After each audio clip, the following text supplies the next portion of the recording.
All the stuff. And 40 years later, and still never.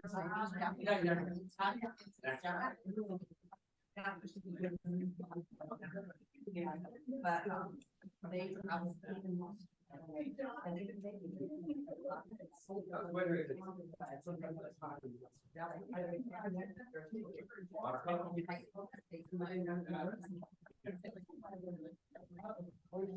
yeah, so I've had 2 years.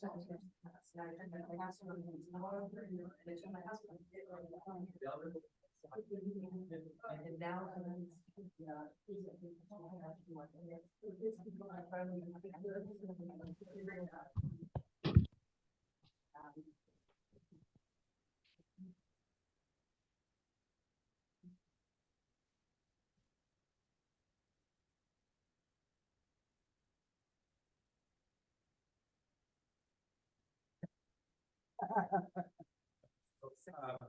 yes, Can you guys hear us this time? I can hear you. Can you hear me? Heard that. Okay. Testing 1, 2, 3. Eleanor, can you hear me? yes. That's Elizabeth. Elizabeth. Right. Yeah, I can hear you. Okay, so you should be able to hear all of us. We're all in the same room here. We're just trying to get our technical things worked out. But if you guys can hear us, then we're good. Thanks. Can everyone hear me? Okay, I can hear you great. Yes. Great. Thank you for allowing me to join you this evening. I appreciate your time. Yeah, thank you for joining us. So let's call the meeting to order. At 6:40. And all of us are here except Jin Wei, who is excused. She's about to go on a long trip. So first we've got call to order. I guess I'll just go. We have our vice chair, Victoria. Stephanie Dyer. Here. Joanne Havlinek. Here. And Barbara Sapir. Barbara. Here. Yeah, I may do that a lot. All right, thank you. So the first thing that we've got is approval of the minutes. Now we're going to talk later about minutes going forward after this. What we have is minutes with the time stamped on them of when the topic appears on the recording, which is on John Joya's YouTube channel. So I did go back and look through them. Can I get a motion to approve? I make a motion to approve. Okay, in a second. Okay, any discussion? We will be handling minutes permanently going forward later in our discussion. Joanne. There are 2 blanks on the minutes, and I will add that information in because I just found out that the recording of the meeting is available at John Joya's YouTube space channel. And at the end, the blank at the end, the history presentations will be made available soon. Okay, thank you. You might want to say approve them as amended. Approve the minutes as amended. Okay. All those in favor say aye. Aye. Any opposed? Any abstentions? Okay, that motion carries. Treasurer's report, Ronnie. First, we've got to welcome Ronnie. Ronnie Mills is our contact. Hi, everyone. And we're in his hands and dedicated to all the support, including our video going forward. So as long as you guys can hear us and we can hear you, then I think we're in good shape. Awesome. So Ronnie, treasurer's report. Yeah, so I don't think there's been any movement in regards to the budget, so it still stands at 3,000. So All right, nice thank you. round 3. All right, so That didn't take a while. we'll move to the presentations. Let's go with Contra Costa County Fire District first. Can't hear you. Oh, I think you're muted, Michelle. So sorry about that. I was trying not to interrupt as you were conducting your business. Thank you so much for allowing me to join you today. I've spoken with Chief Gatch, and I understand your community is substantially ahead and fire-wise, and I appreciate your efforts to learn about fire behavior. Today, I will cover information related to the Contra Costa County Wildfire Mitigation Program, how to access it, basic program overview, the Contra Costa County Fire Hazard Severity Zones, active and planned projects, of course, the community warning system, including how residents can sign up, and I'll review a bit of my role with the Wildfire Mitigation Program and how I arrived in this role. Finally, at the conclusion of my presentation, I will share my contact information in the chat, and we'll take a few questions. Please keep in mind that I have occupied this role for a short period of time, and if I don't have an immediate answer, I will work with the Fire District's resources to gather the information needed for you. So what is the Wildfire Mitigation Program? First, you'll see here on your screen that you can access the Contra Costa County Wildfire Mitigation Program by scanning the QR code on the screen. As you know, in 2020, county voters approved Measure X, a 20-year half-cent sales tax to fund major infrastructure projects, one being the Wildfire Mitigation Program within the Contra Costa County Fire Protection District. ConFire is managing the innovative new Wildfire Mitigation Program funded by Measure X dollars, offering Contra Costa County residents the opportunity to identify and apply for projects that will reduce our overall exposure to wildfire risk countywide. Accessing the Wildfire Mitigation Program is available through our website, and again, that's cccfpd.org. And again, the QR link is on your screens now. I'll provide you with a quick rundown of the types of projects available to residents. But first, a little bit more about my role as the county coordinator. I am tasked with providing public education on current programs, locating additional grant funding for fire safe councils, HOAs, and residents throughout the county, and serving as a resource to assist in community engagement, such like the meeting we're having now. The role itself is made possible by a pass-through grant from CAL FIRE to the California Fire Safe Council, where the Contra Costa County Fire Protection District applied and was awarded the grant based on its need. This program is meant to leverage the existing partnership between residents, government, and fire departments. These programs are not intended as a substitute for compliance. As some of you will know, there is a legal process for compliance, similar to how a city interacts with residents from its code enforcement department. The code enforcement process remains under the city and county's jurisdiction and control. So what is needed when submitting a mitigation request? Common documentation when submitting a request includes a map of the area, photos of your property, and parcel information, such as a parcel map. Details such as the physical address, brief narrative of your project and area, and if the project is located on common ground or private property is very helpful. Communities are encouraged to become FireWise. Once a community is coordinated, such as in establishing a FireWise community or Fire Safe Council, it shows that they understand fire behavior and how to lower their overall risk. So let's get into the programs. First, we have community chipping days. 10 residents are asked to cut, gather, and pile vegetation from around their homes and place the vegetation in one or two common locations in their community. ConFire's Crew 12 will arrive at a time to chip the vegetation and haul it away. Secondly, evacuation route cleanups. The cleanup is the operative word in this program. Cleanup activities focus on maintaining fire access routes and fire trails in our highest wildfire threat areas and include vegetation management to enhance ingress and egress of emergency vehicles and residents during a wildfire emergency. This cleanup work is also completed by our Crew 12 team. So a little bit more about our Crew 12. Crew 12 is a very active crew within the Contra Costa Fire Protection District. You may frequently hear on the news after a disaster, local disaster, such as a fire, you'll hear fire crews remain on scene to address hotspots. That's your cue. Crew 12 is our support team. So protecting life and property is their primary goal. But the first two programs, community chipping days and evacuation route cleanups, are their secondary priorities. Soon they will work into their off-season scheduling and look forward to resuming during their high season or high fire danger time of the year. Next, Firewise Strategic Plan projects.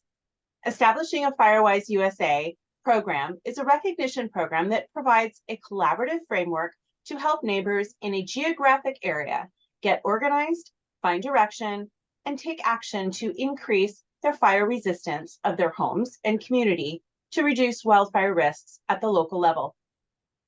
Firewise status, again, lets us know that the messaging is established and consistent when applying for projects, rather than one neighbor reporting a single property owner for not maintaining their property. On to removal of dead trees. A request to remove dead trees in common or open space that endanger structures are given priority. Again, that life and property concept. A successful application for this project requires a community approach in a designated area with compliance to defensible space and exterior hazard standards. Our cost for removing a tree, single tree, is between $3,000 and $10,000, depending on the tree species. Next is shaded fuel breaks. Shaded fuel breaks are used to reduce the dangerous fuels that spread wildfire. Trees in the area of a shaded fuel break are maintained to reduce the potential spread of fire, while the tree canopy reduces future growth of bush and other vegetation. Finally, our active program is vegetation management. This program focuses on treating, clearing, and reducing debris and other types of combustibles to prevent or slow the spread of fire. This is a large-scale project where acres of land are treated. This program is not intended for an individual parcel or private home. 2 more programs are coming soon. Home hardening outreach is expected to go live very soon. Please email me if you wish to be notified of this very important outreach program. And lastly, our low-income exterior hazard control program is now available on our website. It's more of a soft launch. So what you'll see is the locations for you to enter your information and the income requirements. It does require last year's tax return. And as a note, please redact your Social Security number as it is not needed to determine eligibility. So a little more education about high fire and very high fire severity zones. On an annual basis, the state fire program reviews the maps for accuracy depending on weather and building, new building capabilities. Many factors are considered, such as fire history, existing and potential fuels, predicted flame lengths, blowing embers, terrain, and typical fire weather for the area. Addressing vegetation and fuel management in the most fire-prone areas while partnering with residents within those zones allow us to focus our efforts on the most vulnerable residents to fire danger. That said, I think I would like to review what our focus of this program is. Working with underserved and underrepresented residents of Contra Costa County, including seniors, veterans, and disabled, allowing us to meet people where they are, connecting fire services and the county with those residents who need them most. When community engagement is high, we further our efforts by educating the community on emergency preparedness, distributing information about the wildfire mitigation program by meeting with groups such as yours, will help ConFire saturate our tracking maps and decrease the overall fire risk to our residents and communities. As of September, 1 month in, we've received 66 project applications and have completed 39. While evacuations are managed by our law enforcement partners, we do encourage residents to sign up for the community warning system. By locating their evacuation zones, subscribing to Zone Haven and other similar platforms, the community warning system and protecting their home with defensible space prior to an emergency, residents can take steps to prepare themselves and their community. You'll notice that this program is resident driven. When a planning project is proposed by a city, an entry into the same mitigation request portal is encouraged. Although planning projects such as the installation of an evacuation route should be addressed at the city level of government. Currently, the Measure X Community Advisory Board is developing a process for making recommendations to the Contra Costa County Board of Supervisors for the next fiscal year allocations. Several sections of funds are being evaluated at a level well beyond the wildfire mitigation program. The next update is expected from the Board of Supervisors on November 28th. Finally, my contact information, pertinent links, and program information will be shortly added to the chat. I'm opening to answer any questions, keeping in mind that I may not have the answers immediately, but I'm happy to follow up with our Confire leadership and partnered agencies. Again, thank you for allowing me to join you this evening, and I'm ready to take your questions. Thank you, Michelle. I just wanted to mention that there were a couple places where our communication broke up a little bit. I'm not sure if it was on your end or on ours, but I think we pretty much understand what you were, here to present. We did lose a little bit of it, and your picture froze up, but I'm sorry. it's okay. But let's first though go to our council members. She said that she was gonna post the website and information. I didn't get that. Yes, I am. Chat. So it'll be in the chat, Okay, so good. we'll get that for Ron. Okay. Yeah, I can send that afterwards. Okay, Okay. first our council members. Is it possible to get a copy of the talk you just gave so we can fill in the blanks? Oh, sure. Okay, that Ronnie, would be. Ronnie, I'll go ahead and forward those copy of my speech to you. Okay. Yeah, I can provide the speech and the presentation slides if you'd like also, Michelle. Okay, great. Thank you. I know we were allowed one today, so I thought that the QR code would direct people to our website where they could get more information. So that information is also in the chat, and I'll forward my speech to you now. Thank you. Other council members? I just have a question. The meeting on November 28th, will they be deciding how to distribute all the money? And should we have representation there? Yes, so actually it's very interesting tonight. The Measure X Community Advisory Board meeting is ongoing right now. I joined that meeting at 5 o'clock. I left that meeting to come to this meeting so I could present to you. I have a team member listening to those funding allocations. So as they've outlined, the Community Advisory Board takes public comment in a public forum and then creates a designated operating standard or best practice for recommending programs to the Board of Supervisors. The Board of Supervisors is expected to make their final determinations on November 28th. Any other council members? Okay. When you talked about the evacuation routes, is that something that in the unincorporated areas, are those designated already? And how do people in the community find out about them, or is that part of the Measure X proposal? I know that we are in the process of considering an evacuation study, and more information will be coming on that soon. Okay, thank you. Okay, I think we have a question here from Joanne. Michelle's last name. Reinhardt, R-I-N-E-H-A-R-T as in Tom. Thank you. And my email is M, and then the first 4 letters of my last name, Robert, Ivan, Nancy, Edward, R-I-N-E, at ccc3csfpd.com, or I'm sorry, .org. Could you repeat the whole thing? Yes, M-R-I-N-E at ccc.fpd.org.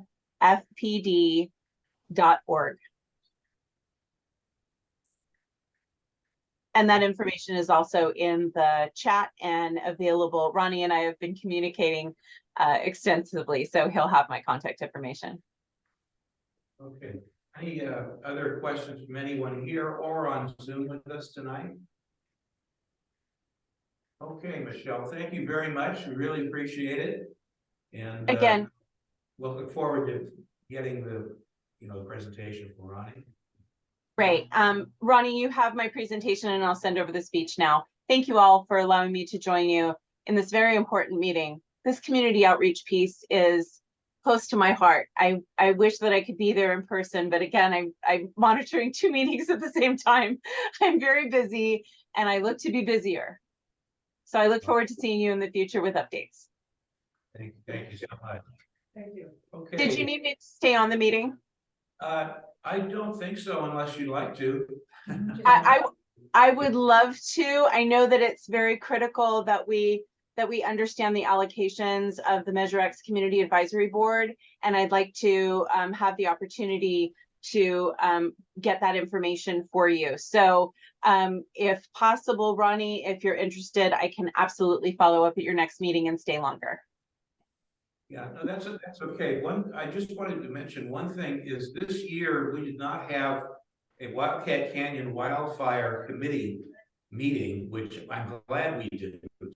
We didn't have to, and I think pretty soon we're going to have rain and not worry about it. But we're having regular meetings with all the fire chiefs that surround Wildcat Canyon, and I think Chief Tiley up in East Bay Regional Parks was kind of the center focus on that. But all of the other fire chiefs would attend and have input, and we would attend too.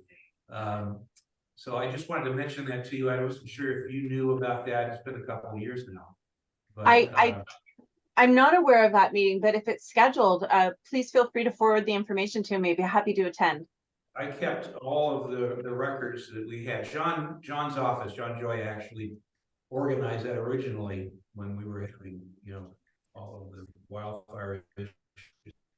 So That's great, just so that Ronnie. you're aware of that. Absolutely.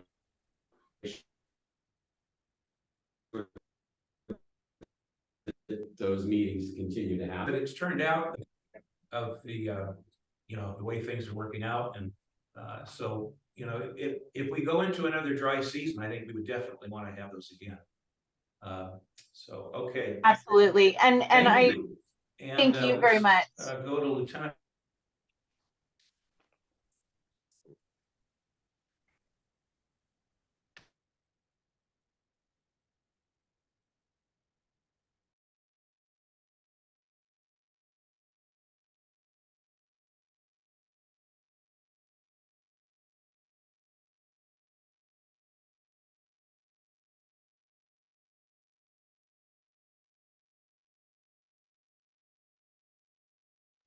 I say in, There we go. recently I've been attending quarterly meetings with, it's called the West Country Fire Safety Council. A lot of the fire districts or fire agencies are a part of it. Some law enforcement agencies, community members, I can forward the contact information. Sheriff Wood currently is city council member Sohail Bana. So they're discussing some of the same concerns you guys have here. As far as evacuation routes, things like that. So I'll make sure you guys get that information. So we loop in on that as well. But hopefully the other meetings continue as well. Good evening, Mark Rodriguez. I'm lieutenant with Contra Costa County Sheriff's Office. I'm currently assigned as the station house commander for Bay Station, which services the west end of the county. I've been out here going on 2 years now. Happy to say at the previous one, and we were working towards increasing our staffing as far as our shifts go. So currently we have 5 shifts out here, 3 during the week and 2 on the weekends. The weekend shifts are 12.5-hour shifts. Happy to say a lot of 7 deputies now. Give you an idea as far as the increase goes. That implementation was over the course of the year. The board of supervisors had approved a recommendation from the sheriff's office and his executive team saying, hey, we've been operating with these numbers as far as personnel goes on the west end of the county, and actually not just the west end of the county, but other districts as well. But the west end in terms of its size and the number of shifts and number of beats, we received a lot of the deputies out here, which is great. So previously, you may have had 4 deputies assigned to a shift. So to give you an idea of what that looked like, you had 4 deputies and the supervisor for all of the west end. So anywhere that was unincorporated, We had a deputy in, Rodeo, Crockett area that they were responsible for Costa as well. The other would have been, Montalban, Bayview, Terra Hills, kind of incorporated San Pablo area. You would have a deputy in El Sobrante, and then one that was responsible for North Richmond, East Richmond Heights, and Williamsburg. So you can imagine certain calls that we go to, for instance, a domestic violence incident or a crime against a person, specifically one involving violence. Typically is a 2-deputy response minimum. If it's something that's in progress, you may actually get more than that, especially if we're talking about weapons being involved. So you can imagine if you had a deputy who was assigned to East Richmond Heights and we have something going on in El Sobrante, the deputy's gonna now go there. So in terms of response times, just the presence of being in the area of responsibility as a deterrent, greatly, the response times are greatly reduced, and then just the deterrence of being able to stay in your area when we have 7 now is great. So currently between the 5 shifts, the 7 beats on each shift, that gives us 35 deputies. In addition to that, we have 5 resident deputies. 3 of which are in North Richmond. One of those is specifically for mitigation of legal dumping though. And then the others are in Bam Vista and Crockett. So with that staffing, it's a great increase. So in July of 2023, we finished that rollout of the additional shifts, which has helped us. Looking at the reports, I'll go over the reports we had. These are only for September. Rodney, what I'm going to do is I'll forward you the reports that I had between our last meeting and now, so that way you can share those with the MAC and then be able to distribute them from there. So calls for service, just from September to October, you guys had 90 calls for service. The reports that were generated at 13 reports. One of the things that was interesting is 6 of those reports were actually reports dealing with mental health issues. So I'm happy to say that we had a residential burglary. We had a couple of them, but one in particular that our detectives were able to identify the motive and kind of the similarities between that case and some other cases. So in this one, suspect comes up to a residence during the middle of the day, and he's wearing a construction vest, looks like a utility worker. That's what appears to be seen on camera by the homeowner who's not home at the time. Seen on camera, goes to the door, knocks on the door, doesn't hear or see anybody. Actually goes around, and take that back. There was somebody at the residence at the time, and ended up leaving. Goes around to the back and actually breaks the window and makes entry into the house. There's a small dog there, kicks the dog. The resident is able to get out of the residence. But our detectives were able to put it together that additional incidents that had happened. And the suspect, I can happy to say the suspect's in custody. There was a warrant that was put out for his arrest. Suspect's in custody. He was linked to other burglaries in the city of Oakland. And then also additional burglaries within the county. So great. Did he live in East Richmond Heights or? That I can't. So I don't believe so, but I don't want to say for certain. But happy to report that the other reports that were generated were property crimes. So either the thefts from vehicles or a burglary or petty thefts. So one of the things I know we talked about last time, catalytic converter thefts, I haven't been receiving as many phone calls. So hopefully those numbers are down. But just some of the measures that we discussed last time, parking in well-lit areas. A lot of it has more to do with the type of vehicle you drive and less about where you're parking or the crime of opportunity. The main reason being certain vehicles and certain models, the metals have more value. So that's why they're going for outside of that, things that we have going on, we just increased staffing in El Sobrante Stroll in September. We're looking at conducting some exercises. I will speak to one of the concerns with evacuation routes. That's one of the ones that we received requests from residents in 2024. One of the hard parts about determining and saying, hey, this is going to be a dedicated evacuation route is depending on the nature of the incident. those running the incident may say, hey, that evacuation route is not gonna work, we're not gonna be setting them in danger. So a lot of the times, the incident commanders at the time will actually determine, hey, this is the route we want you to take. And that's for various reasons, either, you know, specifically it's fire, hey, the fire is coming that way, and we push them towards it, or hey, it's just too congested that way, it's not, we're not gonna be able to, or if we send people that way, it's gonna block our access for resources, so that's one of the concerns. The other, I have met with some of the fire personnel, fire chiefs, just talking to them about some of those concerns. If we get those, we've had, not recently, but last summer, we had some instances where we actually went and did evacuation warnings in Port Costa. And in those, we were able to utilize Zone Haven, which is able to tell us and break it up by zone and tell us what addresses to go and contact. And we're able to work on that. But same thing here, talking specifically about East Richmond Heights.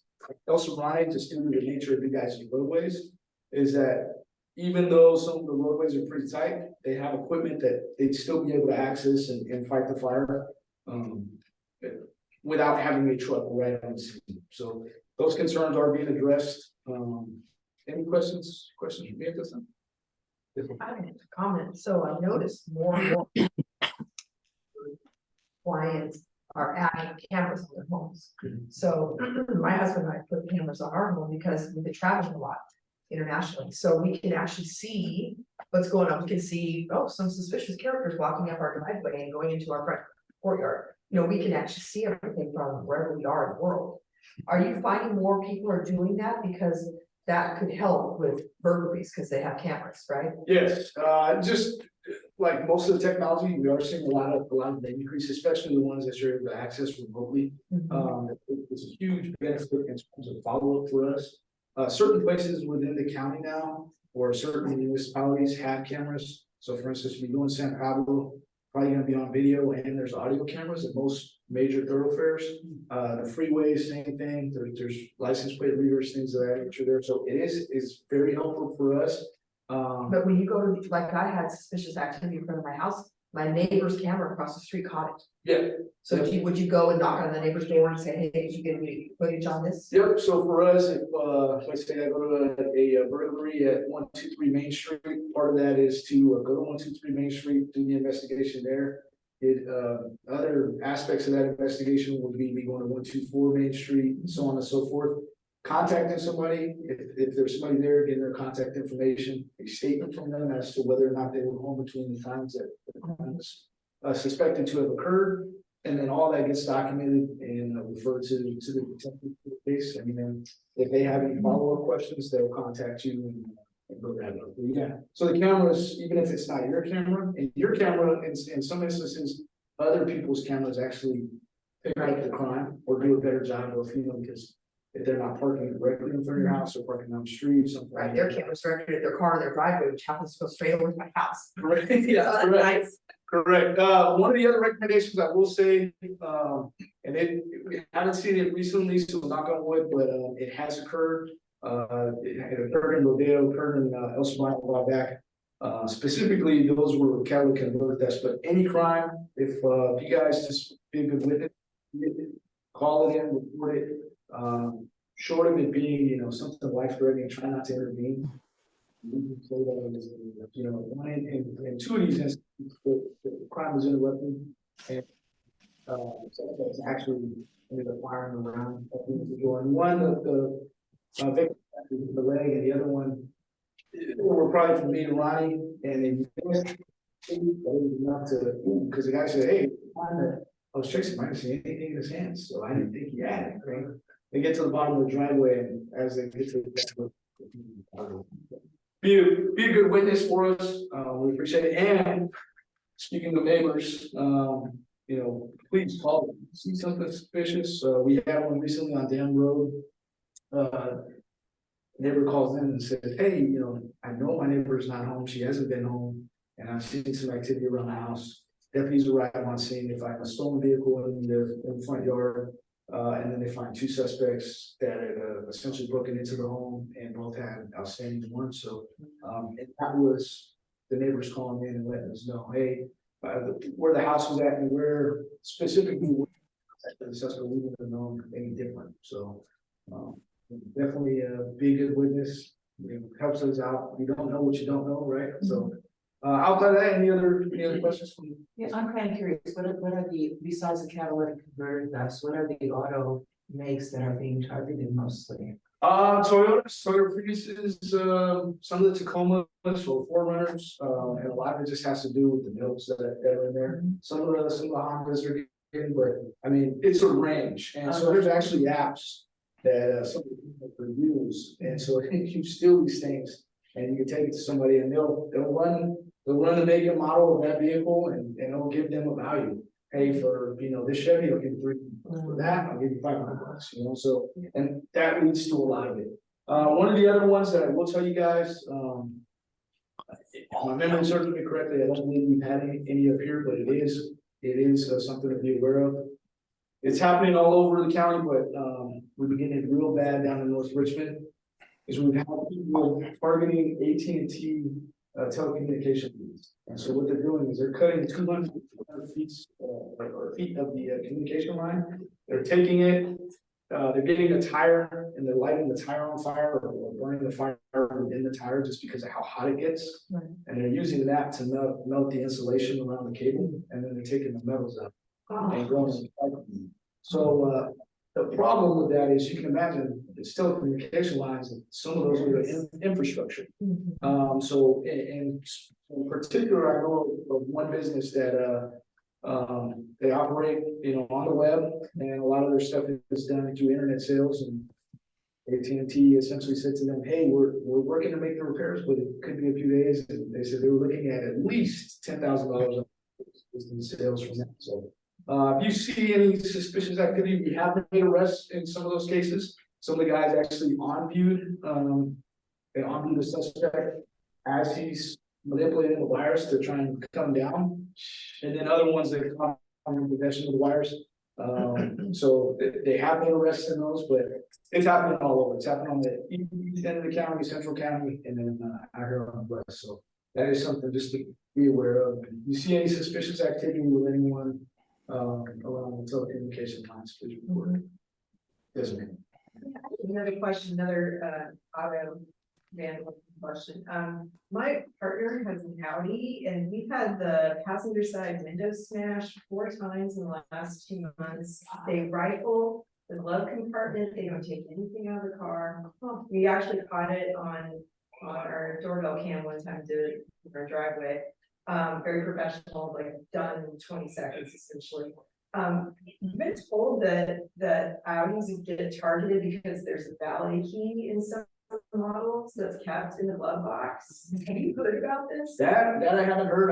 I will tell you just the crimes in terms of theft. I'm sure you guys see it on the news with all the businesses closed and everything else.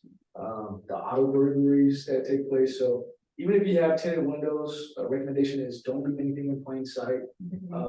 Try and make it look as buried, or don't leave out the value of the car. You can have the darkest of windows, but if you actually take your cell phone and you put it to that window, you can see clear as day. So you just put it to the window. Yep, there's a bag right there. Break the window, grab it, boom, away. So Question, I forgot, are people allowed to tint their front windows? Like you can have it to a certain percentage, yeah. Okay. But it's very light. It's not that dark. It's not like some of the other states. That doesn't mean that people don't do it. Yeah. I have a few things. First of all, I spoke with 2 deputies who were awesome. Okay. So thank you. I didn't bring the second card, but Brandon Gant Yep. was great, and there was someone at the Martinez office too, and he was great. And I spoke to them because I'm involved in an eviction. Okay. So I just wanted to talk with you a little bit about the eviction timing. It seems like it's really extended than what is legally,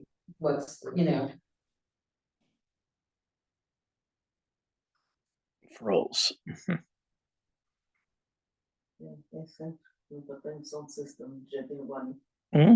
Everywhere, there's always problems with the. Well, this internet stuff, this stuff always freezes. Even our meetings, we freeze sometimes. areas of the county, and I know we recently had a meeting where the lieutenant who actually oversees the civil unit, giving an update. They're ramping up the timeline. A lot of it had to do with being pushed back from COVID and just having that many court cases or pending cases, I should say. I apologize. They're working in detail right now, I believe, in those meetings.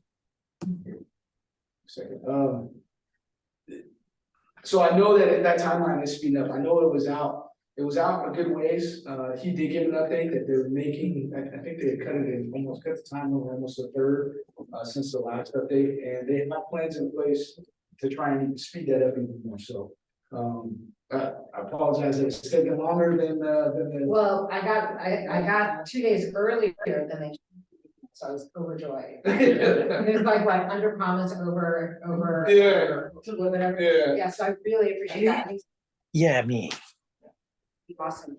But I also, in all my deep dives into evictions, I had thought that I had a lodger and not a tenant, and the California law has lodgers, but it sounds like the sheriff's department is not acknowledging that now, and is that going to be acknowledged at some point in the future? I'll be honest with you, I'm not well versed in the difference between the two. But I can look, and I can also put you in touch with either Sergeant Vivian or Lieutenant Grasset and maybe. Recording in progress. It's just they just don't even acknowledge lodgers anymore. Lodgers being, Lodgers they're renting a room in someone's house. They're renting a room in someone's house, kind of like an Airbnb or a hotel would be a lodger versus someone who's a tenant. It's just, it's a very slight difference, but there's a big difference in how you deal with them and getting them out of one's house. And that's just not done now in the county. Before I leave, I'll get contact information. Okay, thank you. Okay, and then the last thing I wanted to ask you about is, given all of the, there's always craziness, right, in the world. Is there any hate crimes that are happening in the county that we should be concerned about, or? Not that I'm aware of, and not as it relates to current events. I know we have received, especially I believe it was Friday the 13th, there was a. Right. We essentially put our staff, made sure everybody was there was no vacancies. We had staff on duty, in case something did happen. And messages were kind of related to just stay be on the lookout for suspicious activity, that sort of stuff. But I'm not aware of any hate crimes that have taken place since. So great. Hopefully it stays that way. Yeah, if you can keep us informed of that, that would be. Yeah, absolutely. Thank you. Okay. Sir. Go ahead, sir. Oh, just back to this is more philosophical, not even a philosophical question, but I did have my catalytic converter stolen just a few blocks up the street here on Arlington, and had a good interaction with the deputy who took the report. But my question is like, and it goes for all the wiring that's stolen. It's like, where do people fence this stuff? It's like it seems to be pretty easy to get rid of. So and maybe it's philosophical. I can't be the first one that wonders about this thing. No, absolutely. It's a very legitimate question. And there's actually legislation that I believe is trying to work its way through for that's trying to work its way through Sacramento. Through Sacramento, and large part it has to do with making these metals more identifiable. So with that being said, putting things like serial numbers or some of the places you're going to have things etched and identify and mark, even if it's put my initials on it, multiple times. So it just makes it harder for somebody to now go and sell that on the second hand. Same thing with some of the telecommunication cables.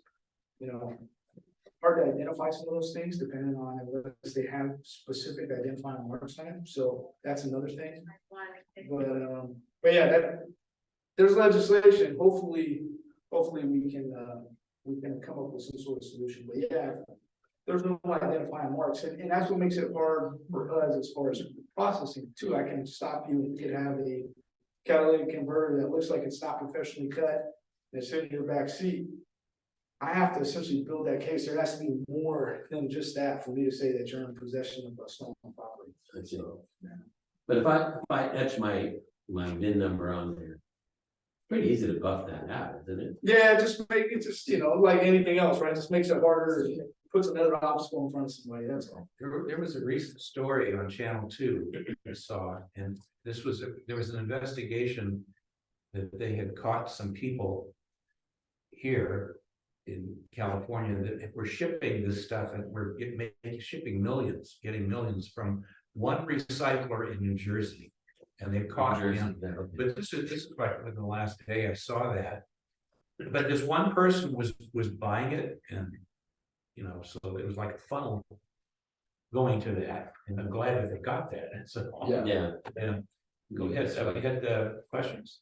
Yeah, so I've got a few actually. So I'm in the corner, so Hasford Heights, it's kind of the corner of Richmond and San Pablo. And so sometimes like police presence is kind of awkward there just because it's like that weird handover. Like, so if I stand on the other side of the neighborhood, like I get routed through Richmond.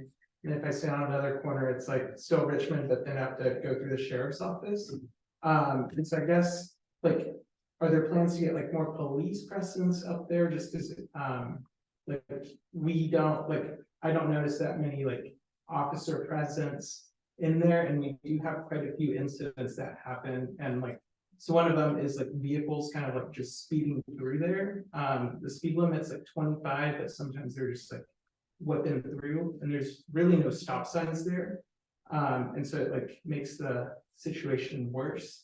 And then the second thing is like there was like a bunch of teenagers that come up there and like smoke weed and drink alcohol while enjoying the views. And so it seems like it's bothering like a lot of neighbors, and it seems like nothing's really getting done. And it's usually like around midnight on the weekends that's happening. So I have, in the past, I have received emails and phone calls in regards to that. And I actually spoke with one of the supervisors at Richmond PD.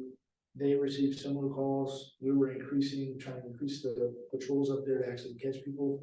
In regards to the speeding, if it's the municipalities, as far as San Pablo or Richmond, depending on the jurisdiction, they may have actual motor officer or traffic enforcement details for that. For us, if it's related to traffic matters, it's going to be the CHP if it's in an unincorporated area.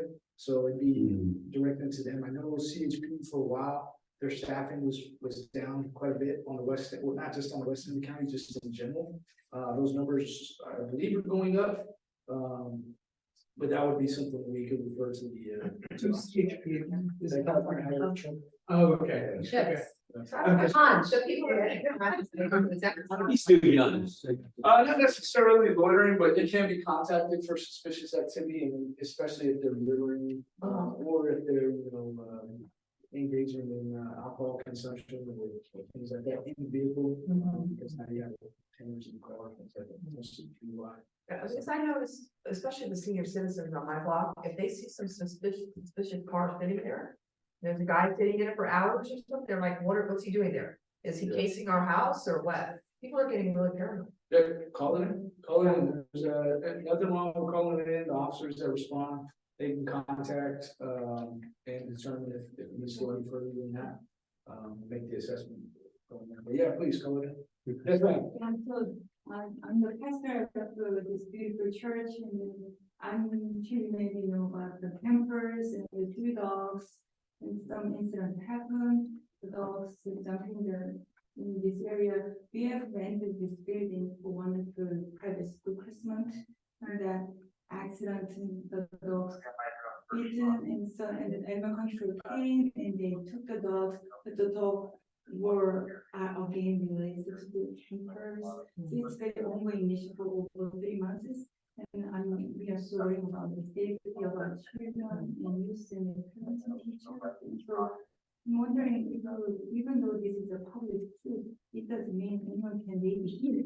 Correct. So, there's certain places there's not permitted to camp on the street, or in some areas. I know the middle school has been an issue. We recently arrested a couple of people who had trespassed. They were actually burglarized. They were taking some of the items out of there. We caught them. That was thanks to people calling in. They saw them making entry. So I know in speaking with the school district, they have taken measures to try and reinforce the security as far as limiting access to the building itself. Unfortunately, it lasts until it doesn't, when people start defeating the mechanisms that they're putting in place. But all I can suggest is just continue to call us. I'll ask the deputies to increase the patrols here. If you see anybody, please call it in. You can remain anonymous if you like, and then we'll come out and contact them.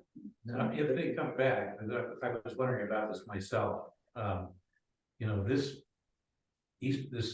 say east, it's the school district property.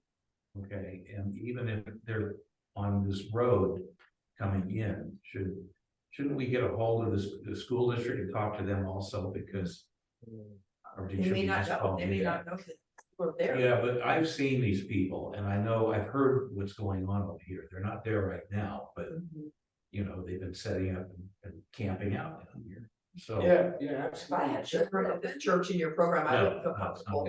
And then the school district actually had a security, because I've actually contacted them to use it for training for our SWAT team. And they've actually come out and walked the premise with me before we conduct any training to make sure nobody's. So maybe we need to reach out to them. Yeah. So that's School a good district idea. security. Yeah, and then the animal control issues, I know that we have received some calls regarding the dogs, and that they've been referred to the animal control. Deputies will respond, but a lot of times they will respond and then forward it to animal control for animal control to take follow-up measures. But they're not doing a lot. Animal control is not really doing so much right now. I mean, you're gonna see dead animals, they're not picking them up. It's a big problem. Yes. In regards to that specifically, I did receive a communication from Captain Andretti. And that the dogs were impounded. And so in that regard, that issue was taken care of by animal control. So it's a sad story, but children's safety definitely. Two more questions. Sorry, if it's okay with you guys, I'm gonna take this question, and then I gotta go ahead and get on the subject very carefully. So, we just have family members and all in the area and also in Oakland. Our car, what do you call it? Keep up. Keep up.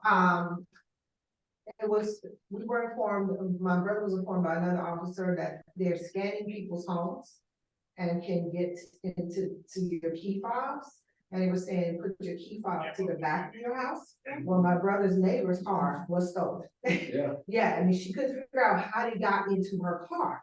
But yes, and they got into the car and just drove it on away. And so we were saying that the key fobs are now being scanned. And so I was looking on Amazon, so my brothers, they bought a box, so they dropped their keys in this box in the house, so it minimizes them scanning your key fob. So I just want to let people know this is happening. But does the box have to be wood or something? It's from Amazon, so it has a little, Amazon thing you can minimize, yeah. But we having those situations here, because this is in Oakland, I know Oakland.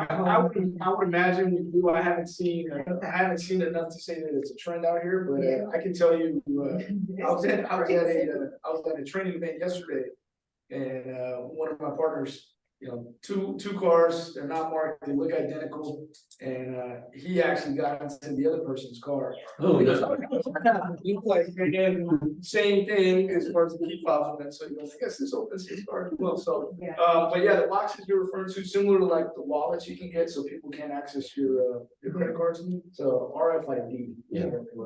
To determine, but that's a great idea, great suggestion. That's for the wallets or And for the keys. And it's just a little box, and you know, we come in, they hang our keys up or put them in a little whatever, so that he was just suggesting, if you don't have one of those, keep the keys to the furthest back away from your house as possible. And I actually just had my whole, I don't know how I have everything RDIF, but they scanned me, got my ATM card, and they just wiped me out one night.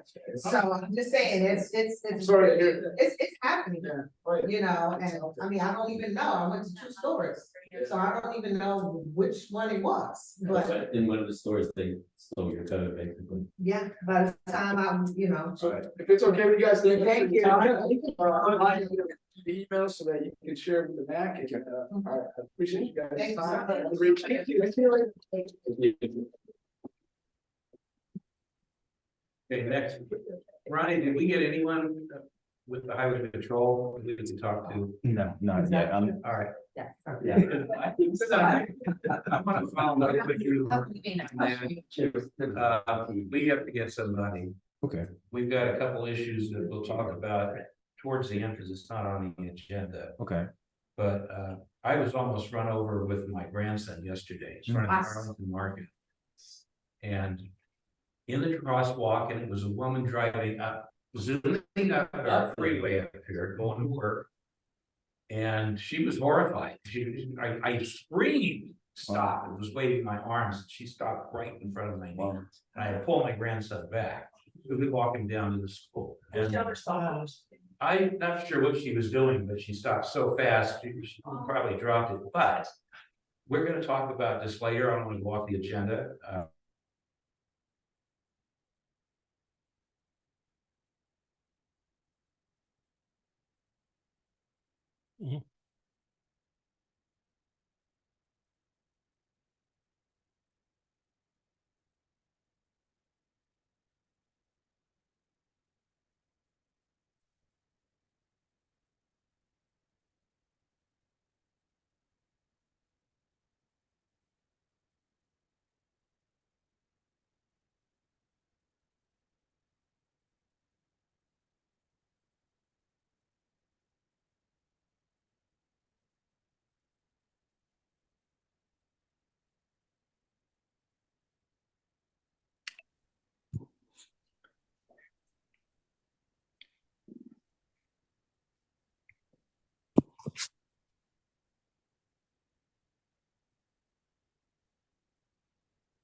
No, they went away.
I bet if I come over here when they're connected. Yeah, that's Yeah. good. No. What did you want to? No, I think I'm good. I think it comes on that I just happened to see a headline about this plan for McBride and bicycle lanes, and it was, to me, another example where it seems maybe the city of Richmond is doing something without cluing us in as their I felt the neighbors. same way when I saw that. And I think there are some benefits to considering some mitigation. On the other hand, I'm a frequent user. When I come off 80, I go up McBride to get to my home on Bernhard. So I'm used to having the 2 lanes, and often it's not really necessary. But then I think of things like evacuation routes and that sort of thing. Maybe there's a time we need everyone coming down that way.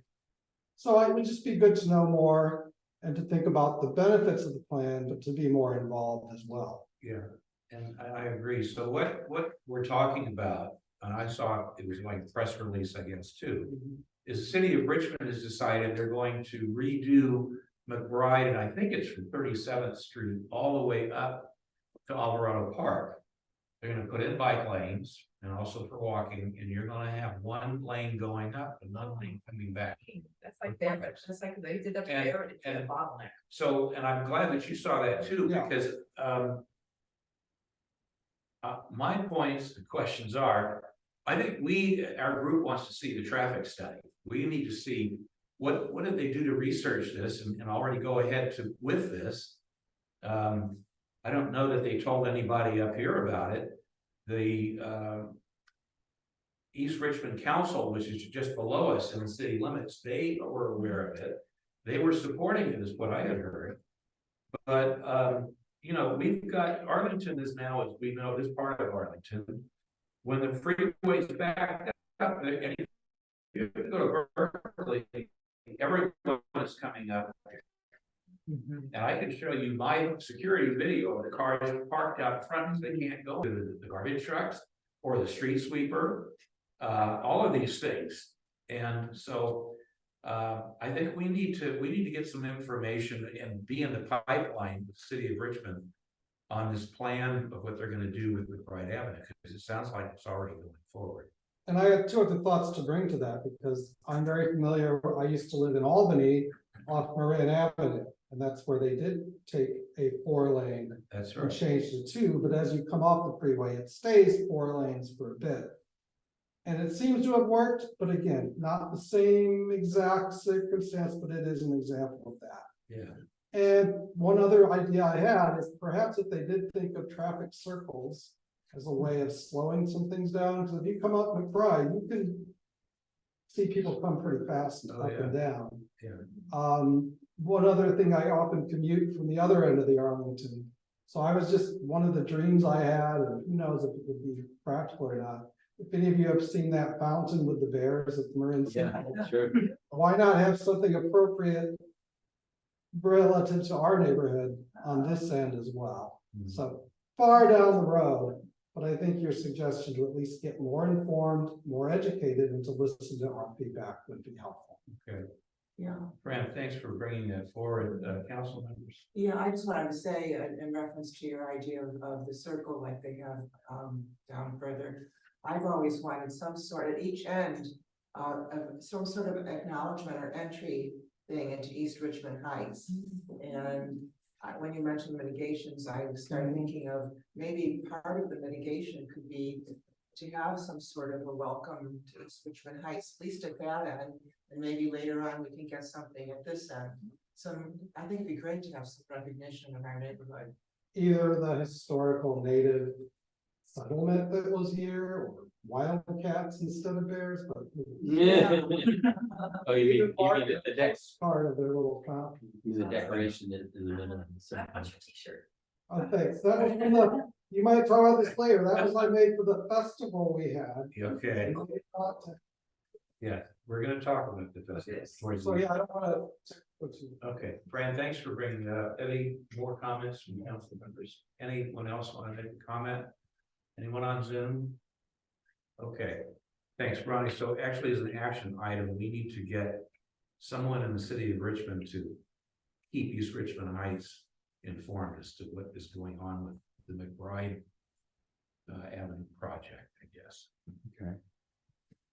Since it appears it's already going on, we don't know about all the details. Okay, subcommittee reports, land use committee, Joanne.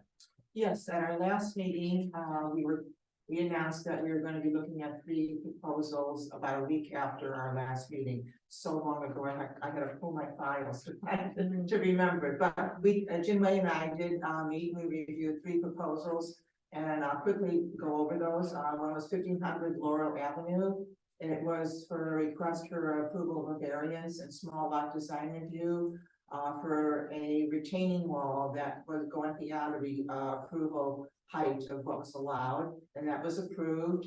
The next one was for 6259 Bernard Avenue, and that was a request for variances to allow a 2-foot front setback where a 20-foot is required, and for a new 350 square foot detached garage. There's already an existing one there, to allow the required off-street parking space within the front setback with design review for the new garage.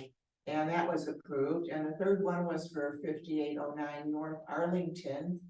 And that was, let's see, the applicant requests design review approval for the construction of a new 2-story single-family residence with variances to allow a 1/2-foot setback where 20 feet is required, and a 1/2-foot side yard setback where 5 is required for the construction of a new detached garage on a substandard lot.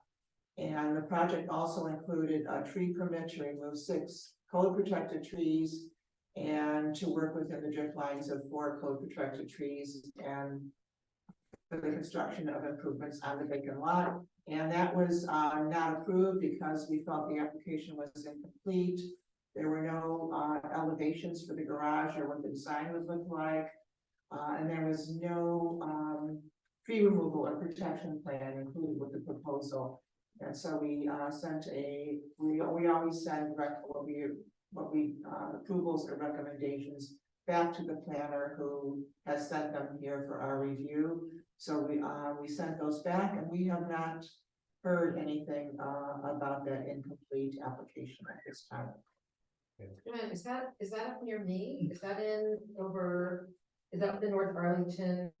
No. Where is that? East 3 Road. Oh, let's see. Oh dear. Let me look at it. Let me see if I have the plans here. Look at the address. Bernhard, Laurel, and North Arlington's.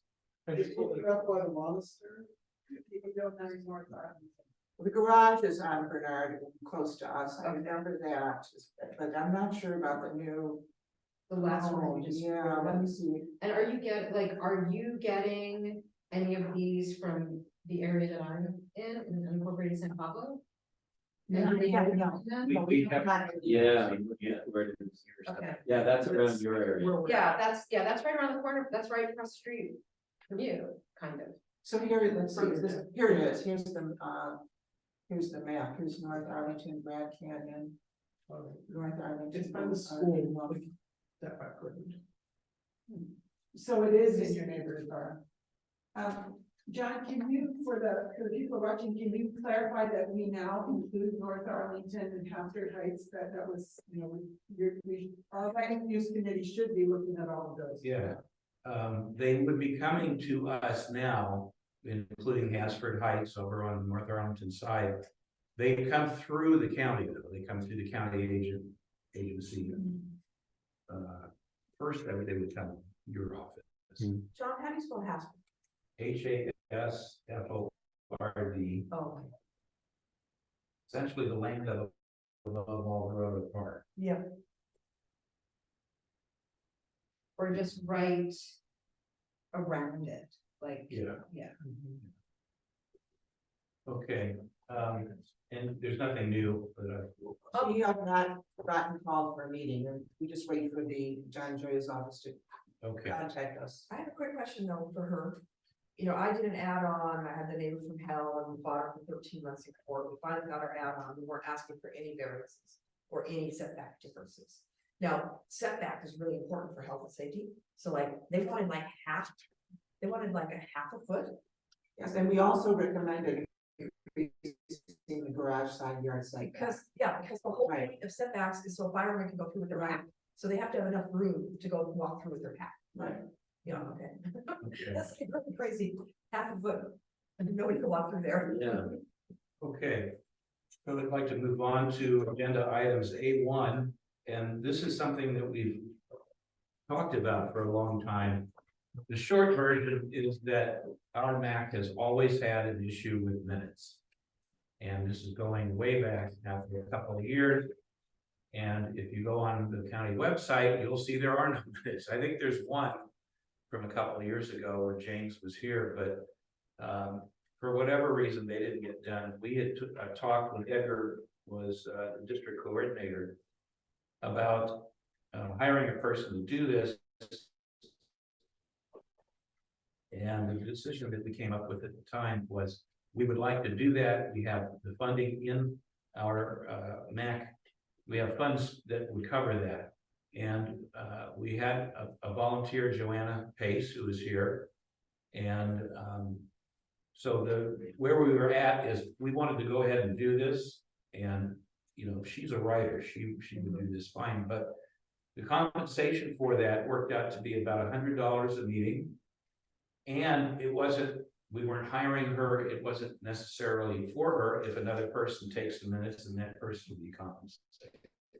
So we're at a point now where we want to, I guess what I need is a motion to approve the compensation for the minutes of our MAC meetings, compensation to be $100. My question is, have you talked to the other MAC groups to see what they do about minutes? I haven't. There are minute recorders. I think North Richmond has one, but that's the only one that I know of. Yeah, that's what I remember that. Yeah, so let's ask Joanne to go ahead and speak. So I went online to look at the other MAC's websites, and I was sort of reassured when I found out that even on their websites, it's a little spotty, like if all the minutes are there or what format they're in. So there didn't seem to be a uniform format or consistency about them. So I think anything's better than nothing. And if you're willing to, I'll try to go back and from my notes, do some of the minutes prior to last April, you know, the February meeting and before that, if you want me to. And I'm keeping track of how much time it takes me so that I can then give you a report after I've done it 3 or 4 times to let you know if this is likely to attract someone else, you know, because I don't want to be a fraternity. So Yeah. to see if it's a I think it reason. would up our game and make us look much more professional. Yeah. Yeah. And as I think everyone knows, she publishes the neighborhood updates, you know. I think she would do a great job doing this. And if she couldn't make it, we would want, you know, someone to take the minutes and do it professionally, and that person would be compensated at that rate. So I can't make the motion, but it would be people. I'll make the motion to compensate Joanna Pace at $100 per meeting to take prepare our minutes based on our budget, from our budget. I think you should just kind of add and or substitute. Okay, and or substitute, okay. Yeah. Okay, is there a second? Second by Barb. Okay, any other discussion? Okay, all those in favor say aye. Aye. Any opposed? Any abstentions? Okay, motion carries. Congratulations. Congratulations. This resolves a years-long issue, and as Victoria just said, I know will really improve. And congratulate Mr. Ronnie, because you don't have to do this. Because I Yes. government and I've done minutes, and there's never any time to do minutes. Yeah, Ronnie, you get this thing knocked out and the electronic zooming. Yes. Okay, so with that, we're gonna move to our regional historical presentation, which we have originally here with Joanne, rooted in Richmond. Okay, I'm gonna wait for Ronnie to get the PowerPoint up. Okay. Don, I have a question. We were talking about video mining. Is that something you can order? Yeah, well, we need to do that. I know. Yeah, we have one in our office. This is my first rodeo, so I'm just getting the feel for everything. But I did speak with Tanya, who's my colleague, about utilizing that. So that's an easy, it's not a heavy lift. Okay, Yeah. we'll do that. We'll come a little early next time and. So we don't have to use our budget. No, if we need cables or anything, tell me. I've got boxes of this stuff at home, just up the street. Okay, let's see. Oh. And let's share screen. Is he right now today and tomorrow, but this is. Yeah. I kind of thought that would. Oh, dang I had my husband water everything down yesterday. I was worried. it. Okay. Yeah, I'll just do it this way. Hey, Julian, are you gonna narrate it? Yes, Okay, just the closer you get to You that. probably want to sit over there. okay. You sit around. Yeah. Or just. Kind of your chairs. Yeah. You want my chair? So I would like it close to the microphone, maybe over here. And could you see, I'll sit next, right over here, if that's okay. Can I move those? Oh, no, you're fine. Sure. Yeah, I think so. Okay, so the historic, I'll start, the historic preservation presentation today is to introduce an app that will offer you a tool to learn about some of Richmond's somewhat unrecognized and definitely under-celebrated historic and cultural resources. Next. So the first thing is, what is it? It's multimedia, so it's audio visual. It's a 6 mile. You can bike it, you can walk it, or you can sit in your living room and watch it on your laptop. It's a self-guided tour of 16 historic and cultural sites, stories, neighborhoods, and parks. It's an easy way to learn the diverse sites associated with Richmond's history. It features audio interviews with Richmond residents, historians, artists, and institutional and civic leaders. You'll see dozens of historical images in the app, and the app stops are automatically triggered on your phone app as you pass by the resource location. And it's also available in Spanish. So next. So here's the route. I don't have a pointer, but the tour is 6 miles long, but it can be easily divided into 3 2-mile segments. The trail starts at San Pablo Avenue on the Greenway Trail between, so it's on the left side here, it's the furthest right area there where the green starts. That's coincides with a lot of the Richmond Greenway, the tour does. It jogs up and down between Barrett and McDonald along that way, and eventually it snakes down south on Marina Way. And it's overlaid on the historic route of the Santa Fe Railroad when it's along the Greenway. Okay, so Is it marked? They have signs that mark? no. Okay. So the tour focuses on Richmond areas that haven't gotten much historic recognition. Past preservation efforts in Richmond, though very commendable and impressive, have been limited to the waterfront coastal sites and Point Richmond, west of Interstate 580. Rosie the Riveter Homefront Park significantly raised awareness of Richmond's wartime history. However, the downtown and mixed-use streets have a heavy concentration of historic resources in the city. Very little of this area has been recognized formally as a designated landmark, and the resources are not generally recognized by the public as historic. So hopefully this app will raise awareness and interest and fill a void with an understanding of the history and culture along the route, and that awareness will then lead to the formal historic designation of many of these sites. Because when you work in historic preservation, you learn that the lack of interest and formal designation really leads to the loss of a lot of our historic resources, as we'll see later in this presentation. So who developed the app? Well, first of all, we had to get the Historic Preservation Commission of the City of Richmond did this, and I'm on that commission. And we had to get financial funds necessary to contract with an oral historian and an app developer. And so the Historic Preservation Commission applied to and received a grant from the California Office of Historic Preservation. Richmond's Historic Preservation members and the Richmond Planning Department contributed many volunteer hours in addition to the volunteer time of those who shared their stories. Next. Excuse me, Joanne, we're not seeing their slides on Zoom. I may have to go inside settings. Let's see. Oh. Yeah, I don't know if it's gonna let me do it. I have to like open up setting preference, system preferences. So you guys are saying all inside of my computer at the moment, so don't tell anybody. Don't tell anybody my password. Doesn't matter, we can't see. Okay, we're working on it, trying to get this. So Joanne, the, four buildings in Richmond will be part of that, like in national monument. The trouble is, they're not national historic, they're not even local.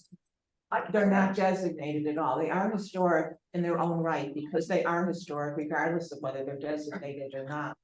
Alameda still went down. Excuse me, can you fix the screen so we can see too? Yeah, just give me one moment. We can, but it takes, the standards have become so high. Can you see that?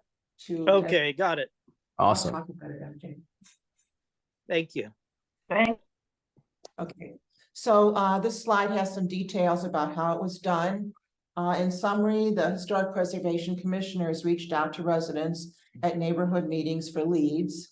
They brainstormed to select historic sites and themes along the route. And the Richmond Museum of History was an invaluable resource in our research. And people we interviewed graciously volunteered their time and their stories. We owe many thanks to the museum and to the residents and leaders who volunteered their time. Next. So I cannot show you the whole tour. It takes about an hour and a half, but I'd like to whet your appetite and hopefully entice you to go and watch it or walk it or bike it. These are photographs of our oral history contributors. So we have 7 of the 16 sites are these oral interviews with these people. You probably recognize some of them. And to give you just a little taste of the tour, I'm going to share just 2 of the stops and a partial one at that, and hope that this will encourage you to view the entire trail. So the first, not ready yet, but the first is the upper photograph on the right. And this, it's Pullman's history, including the International Hotel, which is pictured here. As you may know, Pullman was an engineer who in 1864 designed and manufactured the Pullman sleeping car for train travel. His Pullman company also hired African-American men to staff the Pullman cars, who became known and widely respected as the Pullman porters, providing a very elite service to the travelers. And the second is the Winters Building you may recognize in downtown Richmond. On McDonald, the Winters Building was originally a center for ballroom dancing, concerts, and occasional boxing match.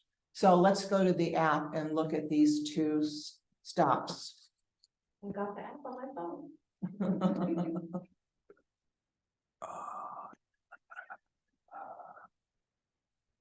Let's see. This That's good.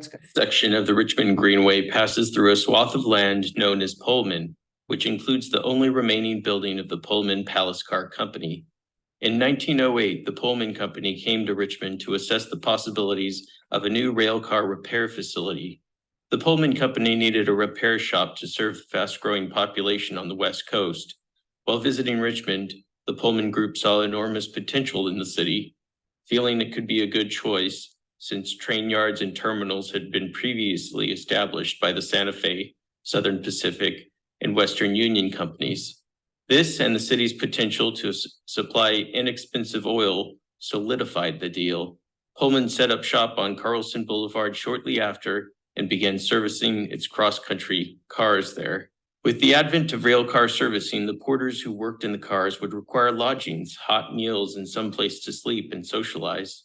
The Pullman Hotel provided this service for the white workers, while black porters stayed at the International Hotel just a block away. The street-level floor of the International Hotel boasted a large area suitable for gathering and entertainment. It's probable, though not verifiable by the established historical record, that the International Hotel, which frequently lodged Black train porters and had connections to co-founder C.L. Dellums, was where porters discussed the possibilities of forming the first ever Black labor union, the Brotherhood of Sleeping Car Porters. Founded in 1925, the BSCP was the first labor group with African-American leadership to obtain a charter with the American Federation of Labor. Ultimately, the BSCP gathered a membership of 18,000 passenger railway workers across Canada, Mexico, and the United States. In Richmond, the International Hotel became a Pullman porter gathering spot, and by the Second World War, had reportedly played host to the likes of Cab Calloway and Billie Holiday, much to the delight of the porters. Okay, so that is one where we don't have a personal interview, but so the other, the 7 personal interviews, if they're not a personal interview, we do have a section of short history coverage or summary of the site. And the next one, we're going to look a little bit at a video regarding new life in old buildings and talking about the Winters building. And we're just going to look, this is probably about 5 or 6 minutes long. We're just going to look at like about a minute of it to give you an idea. 1 second, I don't think the video people can see because I think you're only sharing the PowerPoint. So you have to stop sharing and share. Yeah, we share it here. I texted it. If you do desktop 1, like if you just click share now, share whatever is on the screen. Yep. Awesome.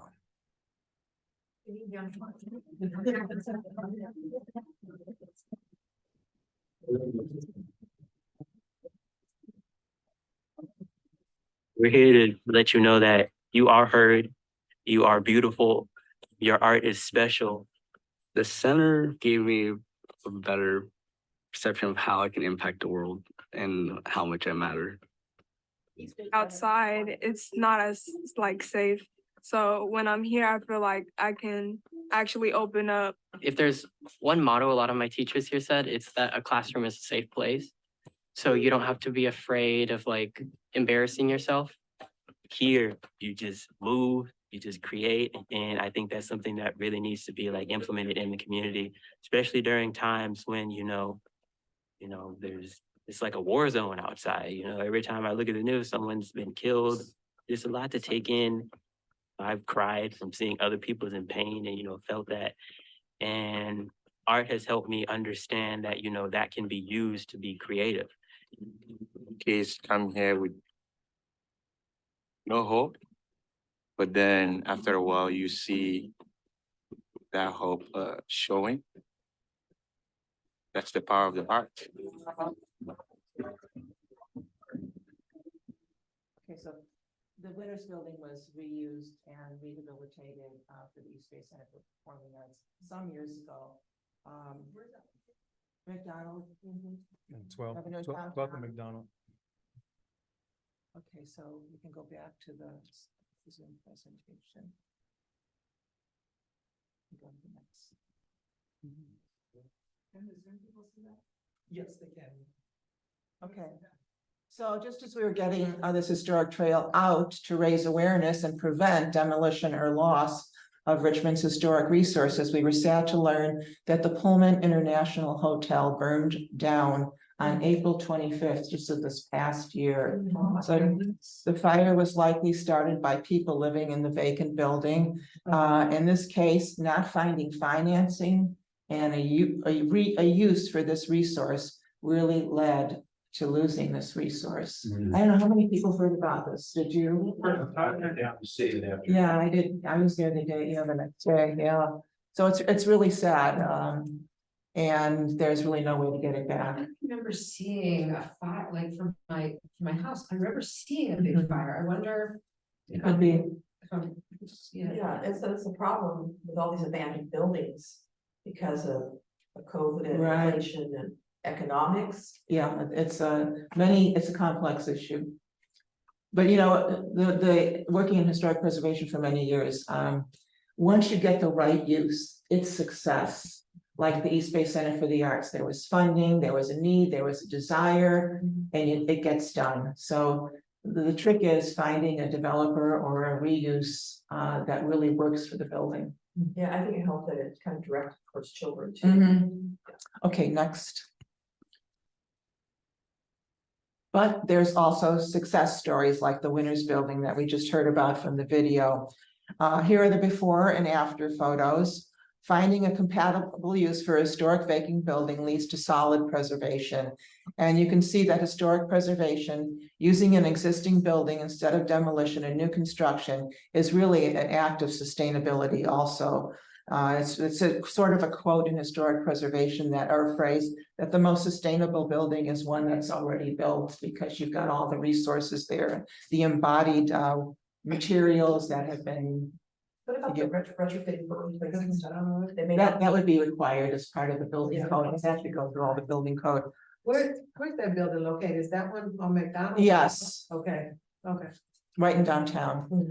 Mhm. So not only does the rehabilitation improve the overall appearance of a major downtown building, it really offers pedestrian interaction along the ground floor now with all these windows, rather than being boarded up. And it also brings a lot of activity to an area.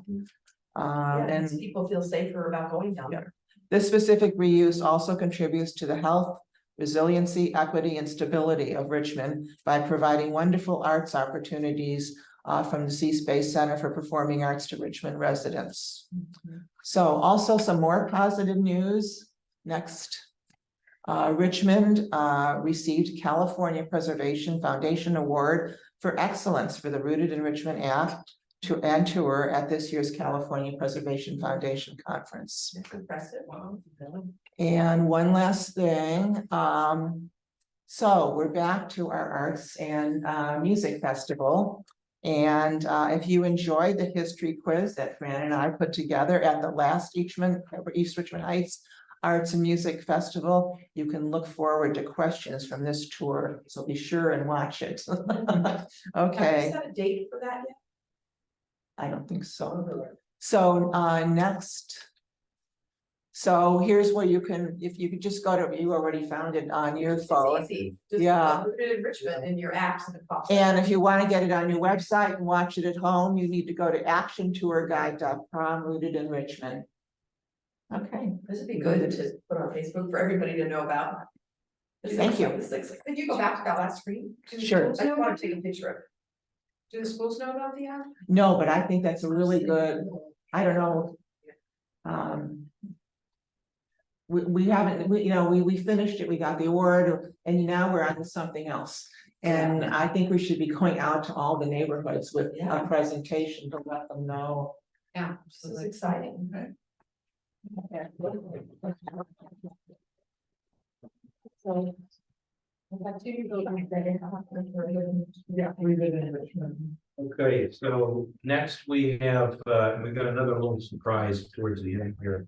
Is it only on iOS or is it? No, this one is on our app. Oh, okay, okay.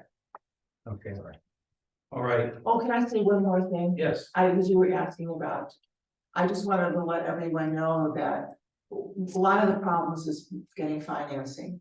And there are currently 2 academic incentive programs in California for the restoration and preservation of historic buildings. One is the local Mills Act program, which the city of Richmond has adopted but never implemented. And that's what we're working on right now on the Historic Preservation Commission.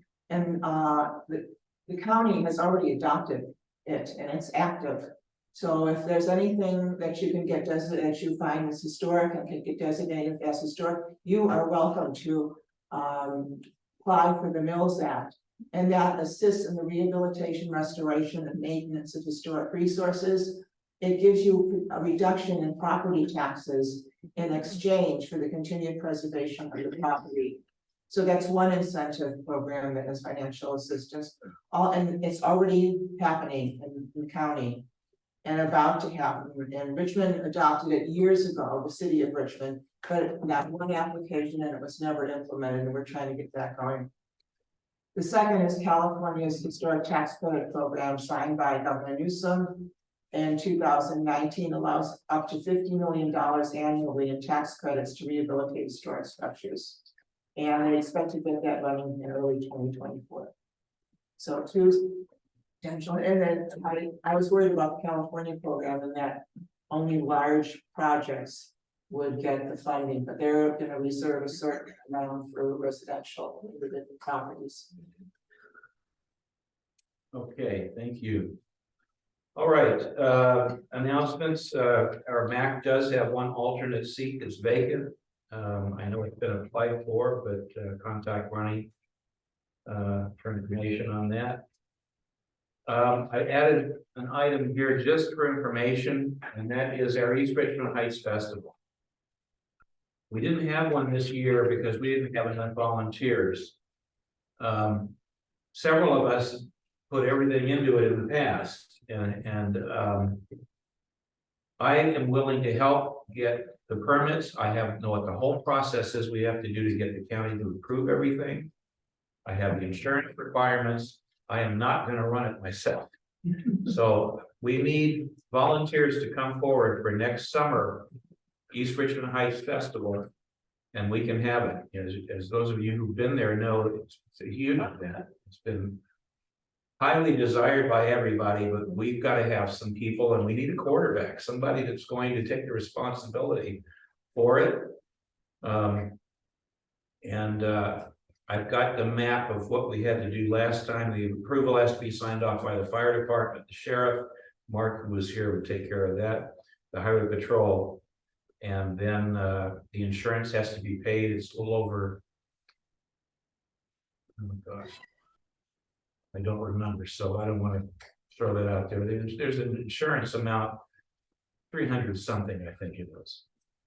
But that's required, and then the county will issue the permit for it to go forward. The streets have to be blocked off. We need people to set up booths.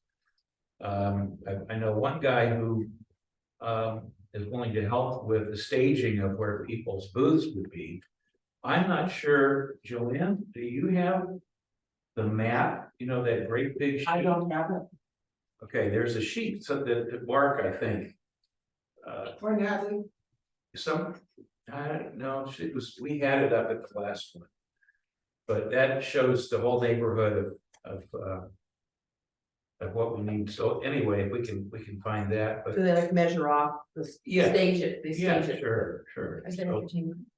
there is entertainment. We've got a vacant lot. This is up on Bernhard, right in front of the temple of the Gayuta Foundation.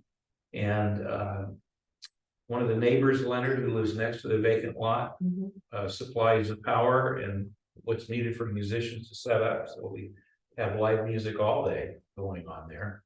So that has to be coordinated. We need someone to do the music. So as well. in the past, have the musicians been pro bono, or they just volunteer? They're all pro bono. Okay. Yeah, but we in the past have had a professional DJ that coordinated that, and I don't think lives around here anymore. And so we need a quarterback for the music who's going to run the music part of it, and that goes on at the same time that we've got all of the the vendors that have things going on. I think you should tap into our East Richmond Heights community, or this area, to see who does these things. Yeah. And actually people know. I mean, I know people like in Albany, but I don't know if they want to do it here. we were pretty good at getting food trucks to come up, so the food is taken care of. The Gayuta Foundation opens their bathrooms right there in the temple are open there. They welcome anyone to come in and see what they have. So we've got the space, the whole area, and I've got the ground rules that we have to cover, but we need some volunteers to do it. And then I would say at least one or two people that are going to be in charge and willing to do all of that. And that means you're signing up for the insurance. I think we need more than one. I think we need a committee. That's what I was gonna say, Yeah. and I think it needs to start meeting in January. Okay. And have regular meetings, otherwise it's not gonna happen. So let's put this down. People need to communicate with each other and. Yeah, so our next meeting is December 20th, and then we would default to, I think, February. So could we make that a record of that for our February meeting to get going on that early? It does take a while to get some of the permitting stuff done. We're gonna give us next one month, but that's. Sorry? What month is it? Usually August. Well, we've done it in August. I think we may have done it in July once or twice, but generally it's so well attended. I mean, it's just amazing how many people, and we've had a lot of different things, go on, and everybody wants to attend, but it really builds community. yeah. What kind of booths are there? We've got people selling all kinds of arts and crafts. Yeah, Arts and crafts. These girls painted rocks, I bought a few of those and gave them as gifts to friends, you know, like placeholder. Yeah. I would think that booths would be good for, different, I'm thinking dog rescue, but like dog rescue and different community-based Well, organizations. we've had, I know that there's a John Joya booth there, there's a Yeah. county booth, Right. but also other informational stuff. Like CSAs. Yeah. really Well, nice. John Green has a booth for his wine, you know, he's up a park. Yeah. Have you guys had, like, the bands ever play from like the high schools ever? I don't think they ever had high school, we just had, people that committed Yeah. to do it and be there. Local musicians. That would be nice. Like, yeah, cause I think they love having the band, cause I used to be in the band when I was younger. We have a group of people that will pretty much come in and cover the rhythm and blues, and the rock and stuff like that, but I mean. Anyone who wants to come play, Joanne. So in my new notes, I'll say that this connection, I'm gonna put this on the February agenda. Right. In the newsletter the church puts out, we can put an article in that makes the pitch for this Sure. back. Yeah. And if there's any other information you guys wanna put in there in the December newsletter, let me know. Yeah, well, I will say this, that there is a Facebook page, and I'm not sure who. Actually.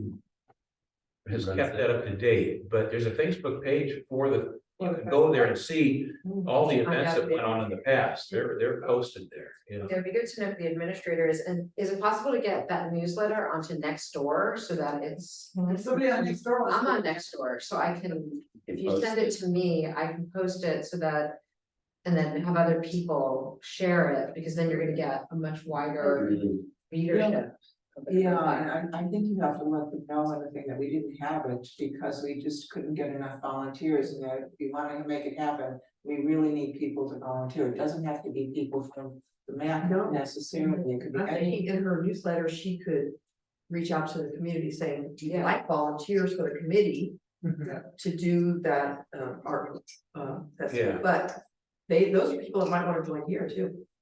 Yeah, and so Since we have- we've got to have volunteers and people sign up and say, yes, I'm gonna do this. And I will help you get that train going. And then I'm gonna say, thank you, you got it. You're driving it from here on. Okay. So next I've got public comment. And this is for items not on the agenda. Before I go into that, I want to make a comment because it's been discussed here now for several years. Ronnie, the Kensington Avenue path that's blocked. Okay, I know you've got that package of information.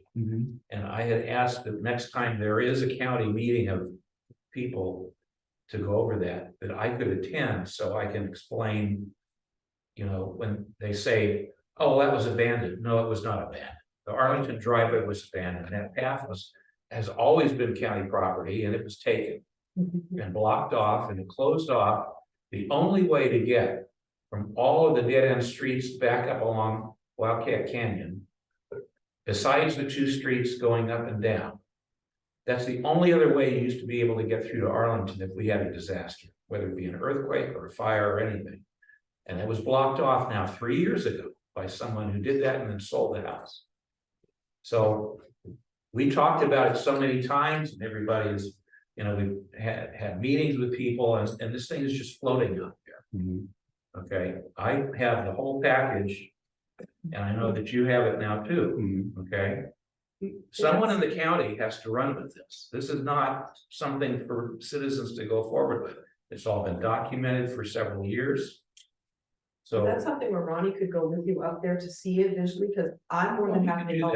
yeah. But I need the parcel number or the. There's, address. but it's not, it's Kensington Avenue. It's like a lot that was taken over by a parcel on Aqua Vista. What's the house number, John?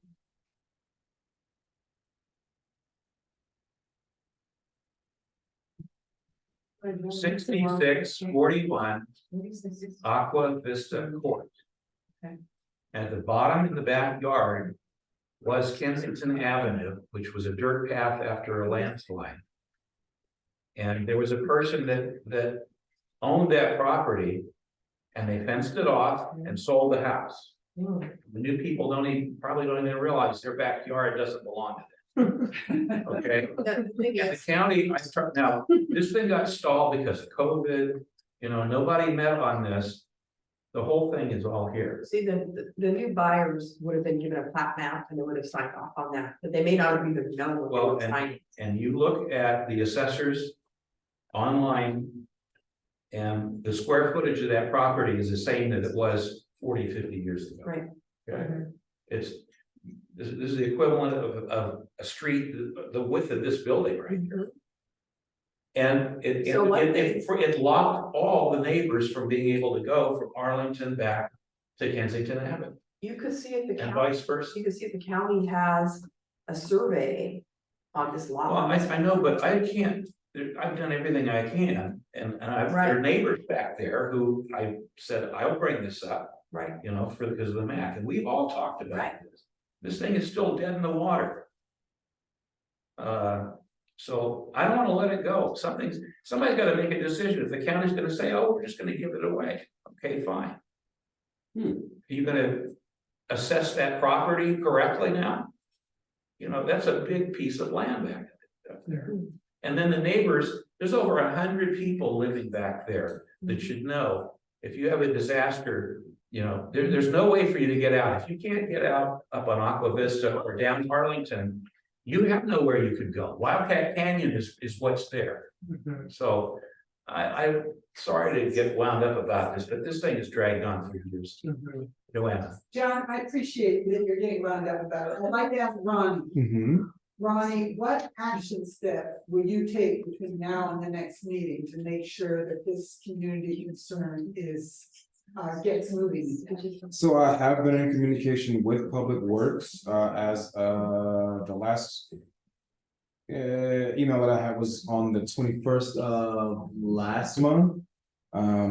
Just restating what Jim Stein from Public Works sent out in regards to the status. And I can get that here. To my understanding, it's from the county's perspective, the Kensington Avenue hasn't been accepted as a county road by the Board of Supervisors. And so neither Public Works nor the code enforcement has the authority to remove any fences or other encroachments on that section of the road. But I reached out to Monish, so Jim Stein, he's currently retired. Monish is still within Public Works, and so I just sent out an email to him just to see where that is in the status. Circle. That's great. I went there. I'll also keep in mind that I've only been here for 2 months. So I'm still trying to wrap my head around what the issue is and how we can keep the ball moving forward. I have a request of you. Yes. My request between now and our December meeting is that you find out who in the county is responsible for clearing obstructions on public paths. Well, that's what the issue stands. Well, you said public road, but I'm not talking about a public road, I'm talking about a public path. Correct. So if you're referring to Kensington Avenue, the county, according to my understanding and what I've been relayed, the county has never classified that as county property. And so I'm trying to figure out what so we're kind of it's kind of like the Spider-Man meme. It's like you need to put the WhatsApp. Yeah, that area should come up on the Contra Costa County Fire Department District. You know how the woman was going through all her points. Point number 2 was to the evacuation route. So that needs to be brought up for that program because people aren't going to be able to. That was our whole point. Yeah. Why this came up in the first place? Yeah, so I reached out to Monish from Public Works just to see if he can point me in the right direction on how we can get the ball move forward. Let me just say this, Ronnie. Yeah. I already walked Monish up there with Edgar and showed it to him, and he says, "I don't know what you want me to do. This isn't my responsibility. Yeah. This isn't ours." So this isn't going anywhere, and it's not going to go anywhere with him. Somebody in the county, there's a right way to do things, and this is not the right way. Any of this is done now for 3 years. I So- appreciate you being a squeaky wheel. I think we should continue pursuing it since it is a health and safety issue. Yeah, And somebody's enjoying a lot of land that's not theirs. and they don't even know If about it, and when we have a fire, no one's gonna be able to get out of there. or an earthquake. Right. Yeah, We're so close to I it. reached out to Monish and I have a few more public works. Employees on that email as well, so I want to keep being a squeaky wheel from my end to see if we can, at least get some type of resolution. Yeah, and then I need to go back to 2021. Where Jim Stein, I spoke to him in person, or spoke to him on September 9th, 2021. And he understood exactly what our neighborhood concerns were about the path not being open and available. Jim's opinion is that no property owner has the right to claim that area marked as Kensington Avenue. It is a public way that needs to open back up. And he said a letter needs to go to the owner of 6641 Aqua Vista Court and the adjoining parcel owners that the fence needs to be removed on the public space. He further offered to help review a draft of that letter before it's sent. And I sent this back to John's office. So we've already done this. There's no point in going over it again and again and coming back and hearing the same thing. I wrote down exactly, while I was trying to, get involved with this, what all of these people in the county said. And this goes back. Who's supposed to send the letter, John? Whose responsibility is it to send the letter? To the homeowner. Yeah. Seems like it should be the county. It should be the county. It certainly wasn't me. Right. Right, but I think we should dedicate that path to your name.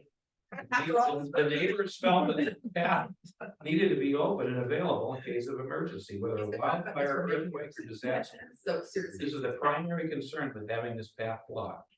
There's over 100 homes potentially affected by this to the east on the canyon side, on Kensington Avenue, Richmond Avenue, Laurel, Poplar, Sequoia, Palm, and Aqua Vista Road.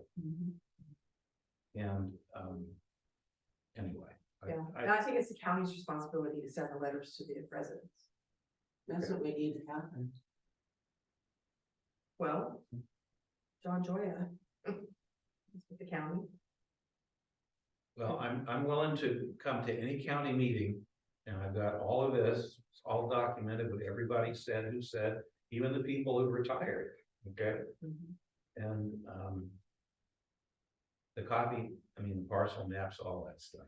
So I wonder who the real estate person was that sold the property. Well, I can look that up. I just needed the address. So now I can look up and see who owns it, which title company did it. Because they have to have a patent happen, they have to I think, sign it. if anything, they made a big mistake, right? Well, they may not have made a mistake. They may have transferred the property based on the square footage of the lot. But they're still using that land for themselves. So the county needs to intervene. Okay. All right. Well, I don't want to beat this anymore. What you're saying is the owners may or may not know where their proper I property. would think the owners don't know because There's a the fence. property was sold as. Let me It's already fenced up. Most people don't read all the paperwork during the listing. That's for sure. They don't read the plat map, they don't look at it, they don't measure out their property unless they get a survey. And that's why I'm saying the county may have a survey on that property that will distinguish where the points are. Okay, so I would like to get back to public comment. Do we have any? We've got a couple, so Frank, if I can save yours till last, okay? I can wait. Okay, So right. I had a question, so like Hilltop Mall, they're thinking about like redeveloping it. Is that something this board will be kind of part of? or I don't involved in? think that would have No, anything to do. no, that's City of Richmond. Okay, so They were gonna do that years ago. There was an Asian company who was gonna come in and do that. I went on a tour, how fancy it was gonna be, and then it all fell apart because of economics. oh, wow, okay. Okay. Any comment from anyone on anything that we didn't talk about on the agenda? I just wanted to mention that, I just got an email from Will Nelson. And the draft general plan will be published this week if you want it. It'll be available at Envision Contra Costa 2040.org documents. So the general plan is actually what we were waiting for them. They were gonna do a presentation tonight. But it's not ready yet, so So I'll just push it back it'll to be December. December 20th, okay. All right. The, Anyone on Zoom that wants to have anything during public comment? Okay. Oh, Yes, John, hi, Elizabeth. hi. I just wanted to ask what the status is. There was talk about having a view ordinance for East Richmond Heights a year or two ago. John Joya wanted us to have the same ordinance that Kensington has. And I haven't heard anything about that for a long time. Yeah, and so actually, I think last time we talked about it was around February 2021. And I haven't heard anything either, so I guess we could ask John to circle back with us on that. We were looking at an ordinance like Kensington. We actually got some stuff handed out. As a view ordinance? View Yeah, ordinance, Kensington. yeah, Kensington has a tree ordinance, obstruction of view ordinance. A tree and building.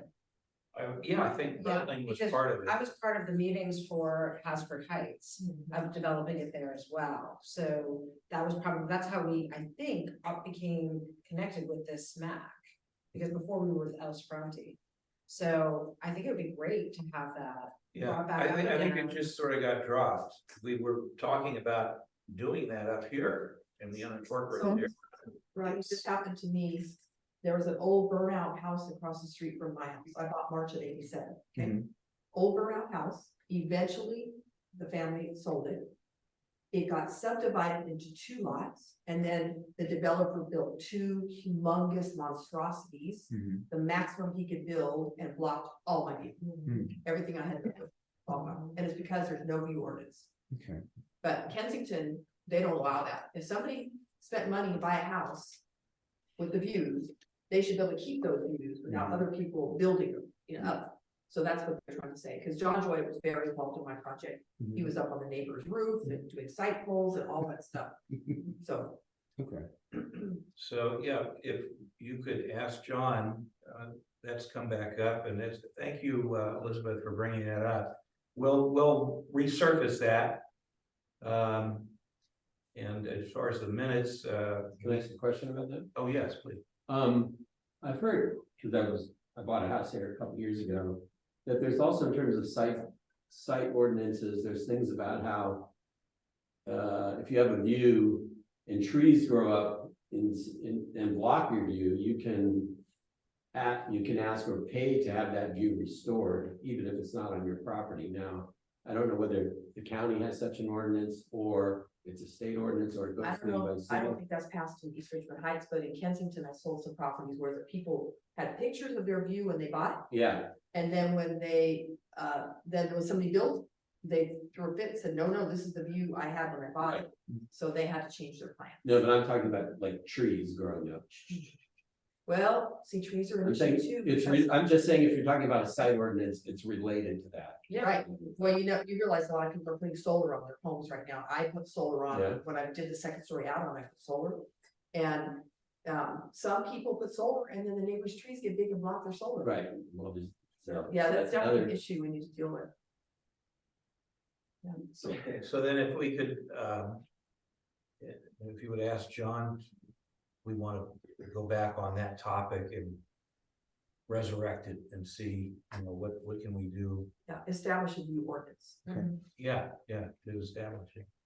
Prior to that. I guess questions on the view, so how far out would you go? Cause like, what if there's like multi-housing, cause we need housing and like they need to build up, like, would that restrict that? The county has an area around your property that covers it. I think it's like 300 feet.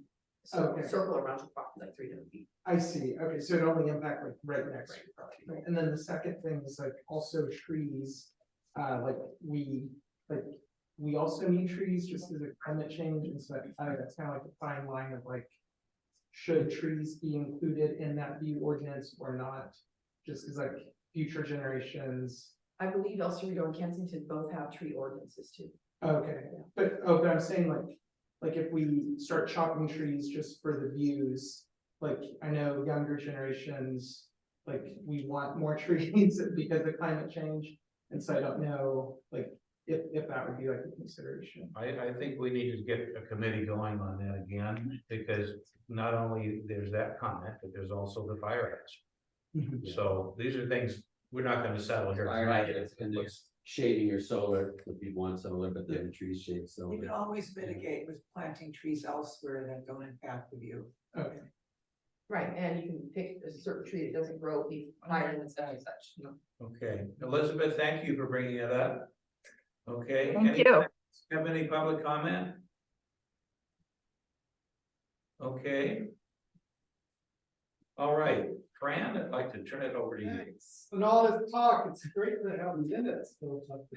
Yeah, yeah. To see all this that we've talked about, because, yeah.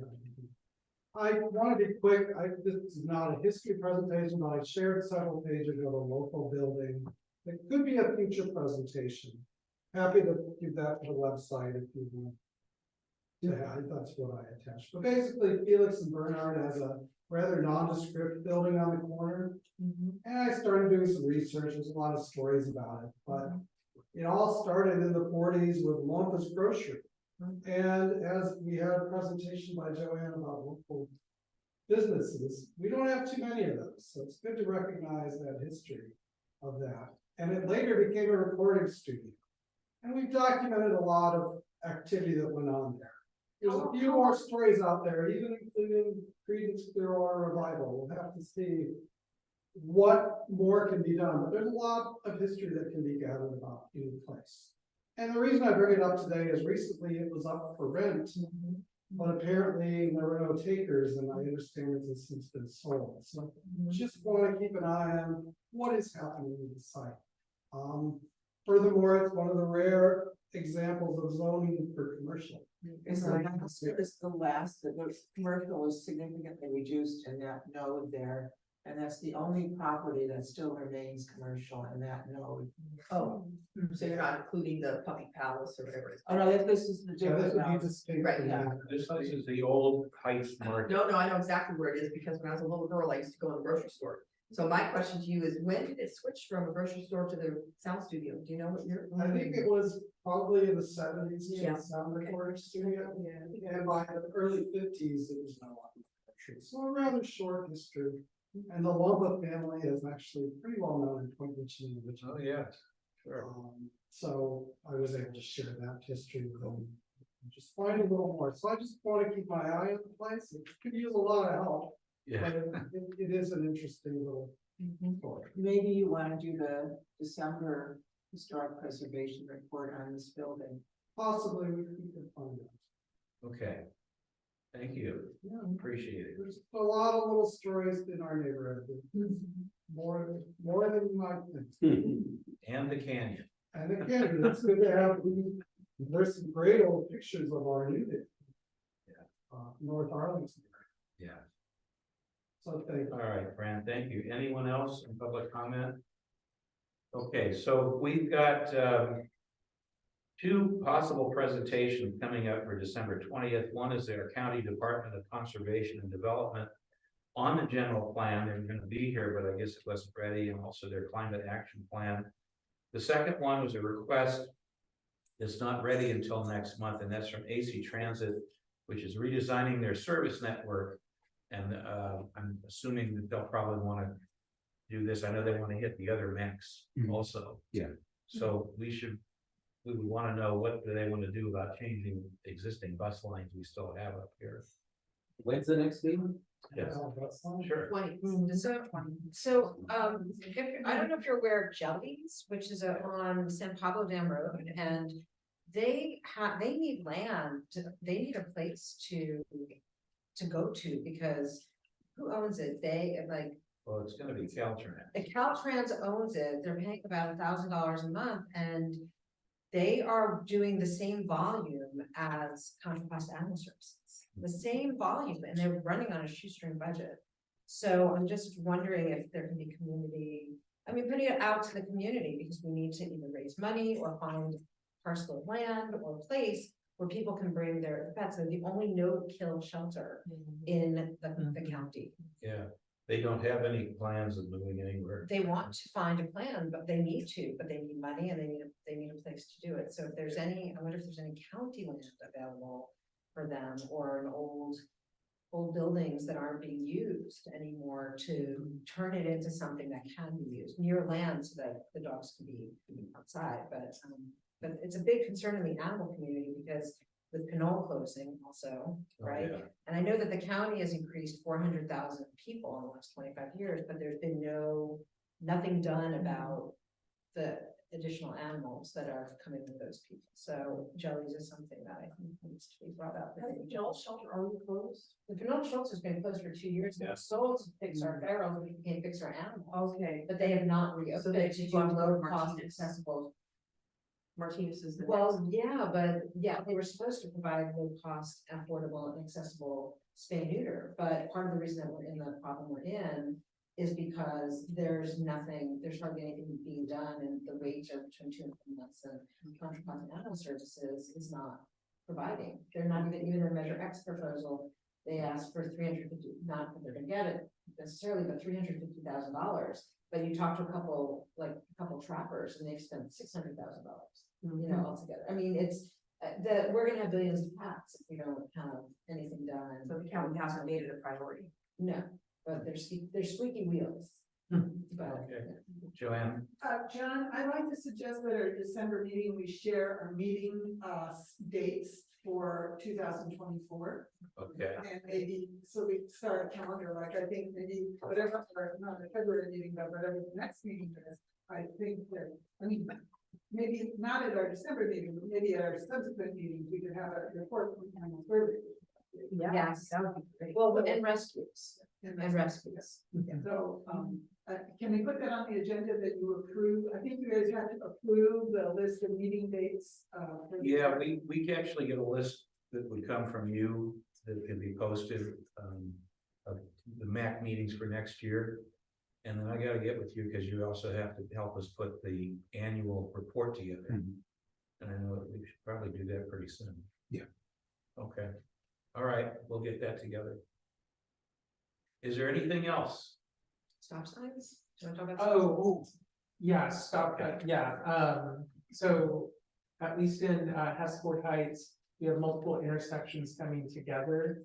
But there are no stop signs, no yield signs, no nothing, and so we've got like 2 roads that come together.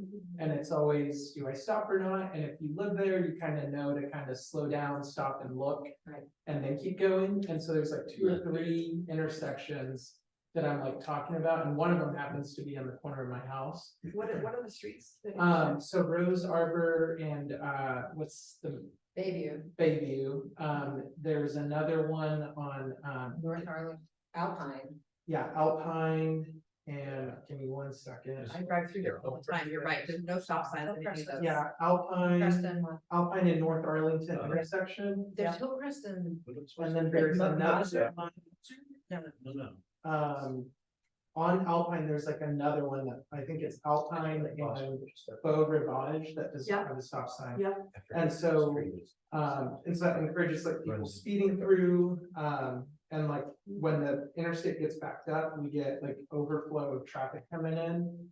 And hits are playing, especially on my intersection. That's kind of wild west right there. Yeah, it is. It's like a stepchild. They don't pay attention to it. Yeah. And technically, people aren't supposed to have their big RVs out there. There Yeah. are lots of RVs because it's illegal to show more than 10% of your RV to the public eye. And boats. But they just basically say if nobody complains, you don't do anything about it. They also have 10-foot fences on the front of their house. Right, right. It's crazy. That's because they don't supervise it. Yeah. That intersection, what is that? That's what we're just talking about. Yeah. Yeah, that's exactly what he's talking about. Okay. It's right here. Oh, and This one right here. Bar, the one you're on too, Okay, okay. doesn't have a stop Yeah, sign. my street, Harborview doesn't have a stop sign either. You know, that whole area that doesn't have stop sign. Yeah, and it's, Or line marking, so like, Right. like when you're walking at night, like people, like one, there's not enough room for people to even be on the road and there's like a drop off. But then there's not even line markings for people to be like close to the edge of the road. Oh, there's So no people are sidewalks. just- Yeah, no sidewalks, no sidewalks, yeah. nothing, and it's like very curvy roads. so who handles I that? don't know that. Do you? It's kind of like. Well, that's- Traffic that's- and bar. That's unincorporated county. That's unincorporated county would be Martinez County. And one last thing on that, so one of the neighbors had told me that like years ago, like 8 to 10 years, somebody did get hit. It was like a hit and run. And so it's like, the time is ticking, it's gonna happen again, so. We were concerned about, there's this little path that goes to land that was bought by, I think it was, and this had to do with the views. It was bought by like a trucking company, and we thought if they were gonna develop it, and that there might be more traffic. Because we don't know if they're gonna develop that land or not, or it's just gonna be a parking lot for vehicles. Yeah. Down below, it's this weird plot of land and stuff. Yeah, I don't know much about it, but that's how the view ordinances came up, but if there is more traffic up there, then it needs to be for sure. Yeah, and they're adding mountain biking trails and stuff, so now we have mountain bikers, which is awesome, coming up there. That used to be a very hidden secret area that people are realizing they can't afford the neighborhood, that they wanna be there, so. Yeah. They're moving into that neighborhood. Yeah, so. Guilty as charged. Joanna, Is there an action item related to that? well, I was gonna say, who, Stop signs. Or should we get a presentation? Contra Costa Public Works County. about how to advocate for. how do we Access. get those, brought to someone's Street attention? safety issues with pedestrians. Just email me the issues and I can see which department that I can refer those to. Can you put the street and the Yeah. list together? Yeah, I just. If it helps, I can draft up an email and send it to Yeah, Barbara, messy. and then she can review and Okay. I'll send that to you guys. Alpine Boulevard. And then, I'm really uncomfortable with Arlington and Olive, not only because it happened to me, but I see all these other cars going through there, and I talked to the two owners of the store happened to be there. Saw what happened, and they said they had talked to someone in the county. And because they wanted to put in where you push a button and signal, someone wants to cross the street. And somebody came up and looked and said, yeah, it's probably not gonna happen here. I guess it got dropped, but. I think that intersection above all, because we've got the kids going to school at Mira Vista, at the Arlington Christian School, they're going to the Montessori school, the old Tahia day school. And they're back. All of the high school students going to El Cerrito are getting on the bus there. The bus picks them up just before 8 in the morning. And so they're all coming across Arlington and Olive, and that's where we've got this horrible racing of people going to work in the morning. And I think that one intersection needs some attention. And it is our commercial node too, it's Yeah. a commercial node for our neighborhood. Yeah, so I want to at least put that intersection on, put it for list for pushing. Yeah, so what's that? What's Arlington and Olive. And it does have a well-striped crosswalk, and it even has the yellow sign with the little children and the arrow pointing that there's a children's crossing. And I'll tell you, the people in a hurry going to work are just flying through there. Well, that's something we should add to the vision plan. It's in draft form, it's still in draft form. Okay. So if Will Nelson could come here. It's almost finalized, but it's still a draft, we can add that to the vision plan. Okay, That's smart, I agree with him. I'm gonna write a note and I'll send it to you before. okay.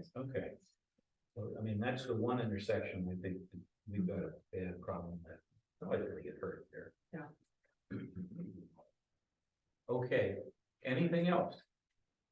All right, thank you all for coming, and those of you who called in too, and we'll all see you again on December 20. We haven't set our February date yet, right? No. Meeting adjourned. I'm sorry, oh yeah, I'm sorry, meeting adjourned, it's 8:52. Well, we have to make up for the two other meetings that we.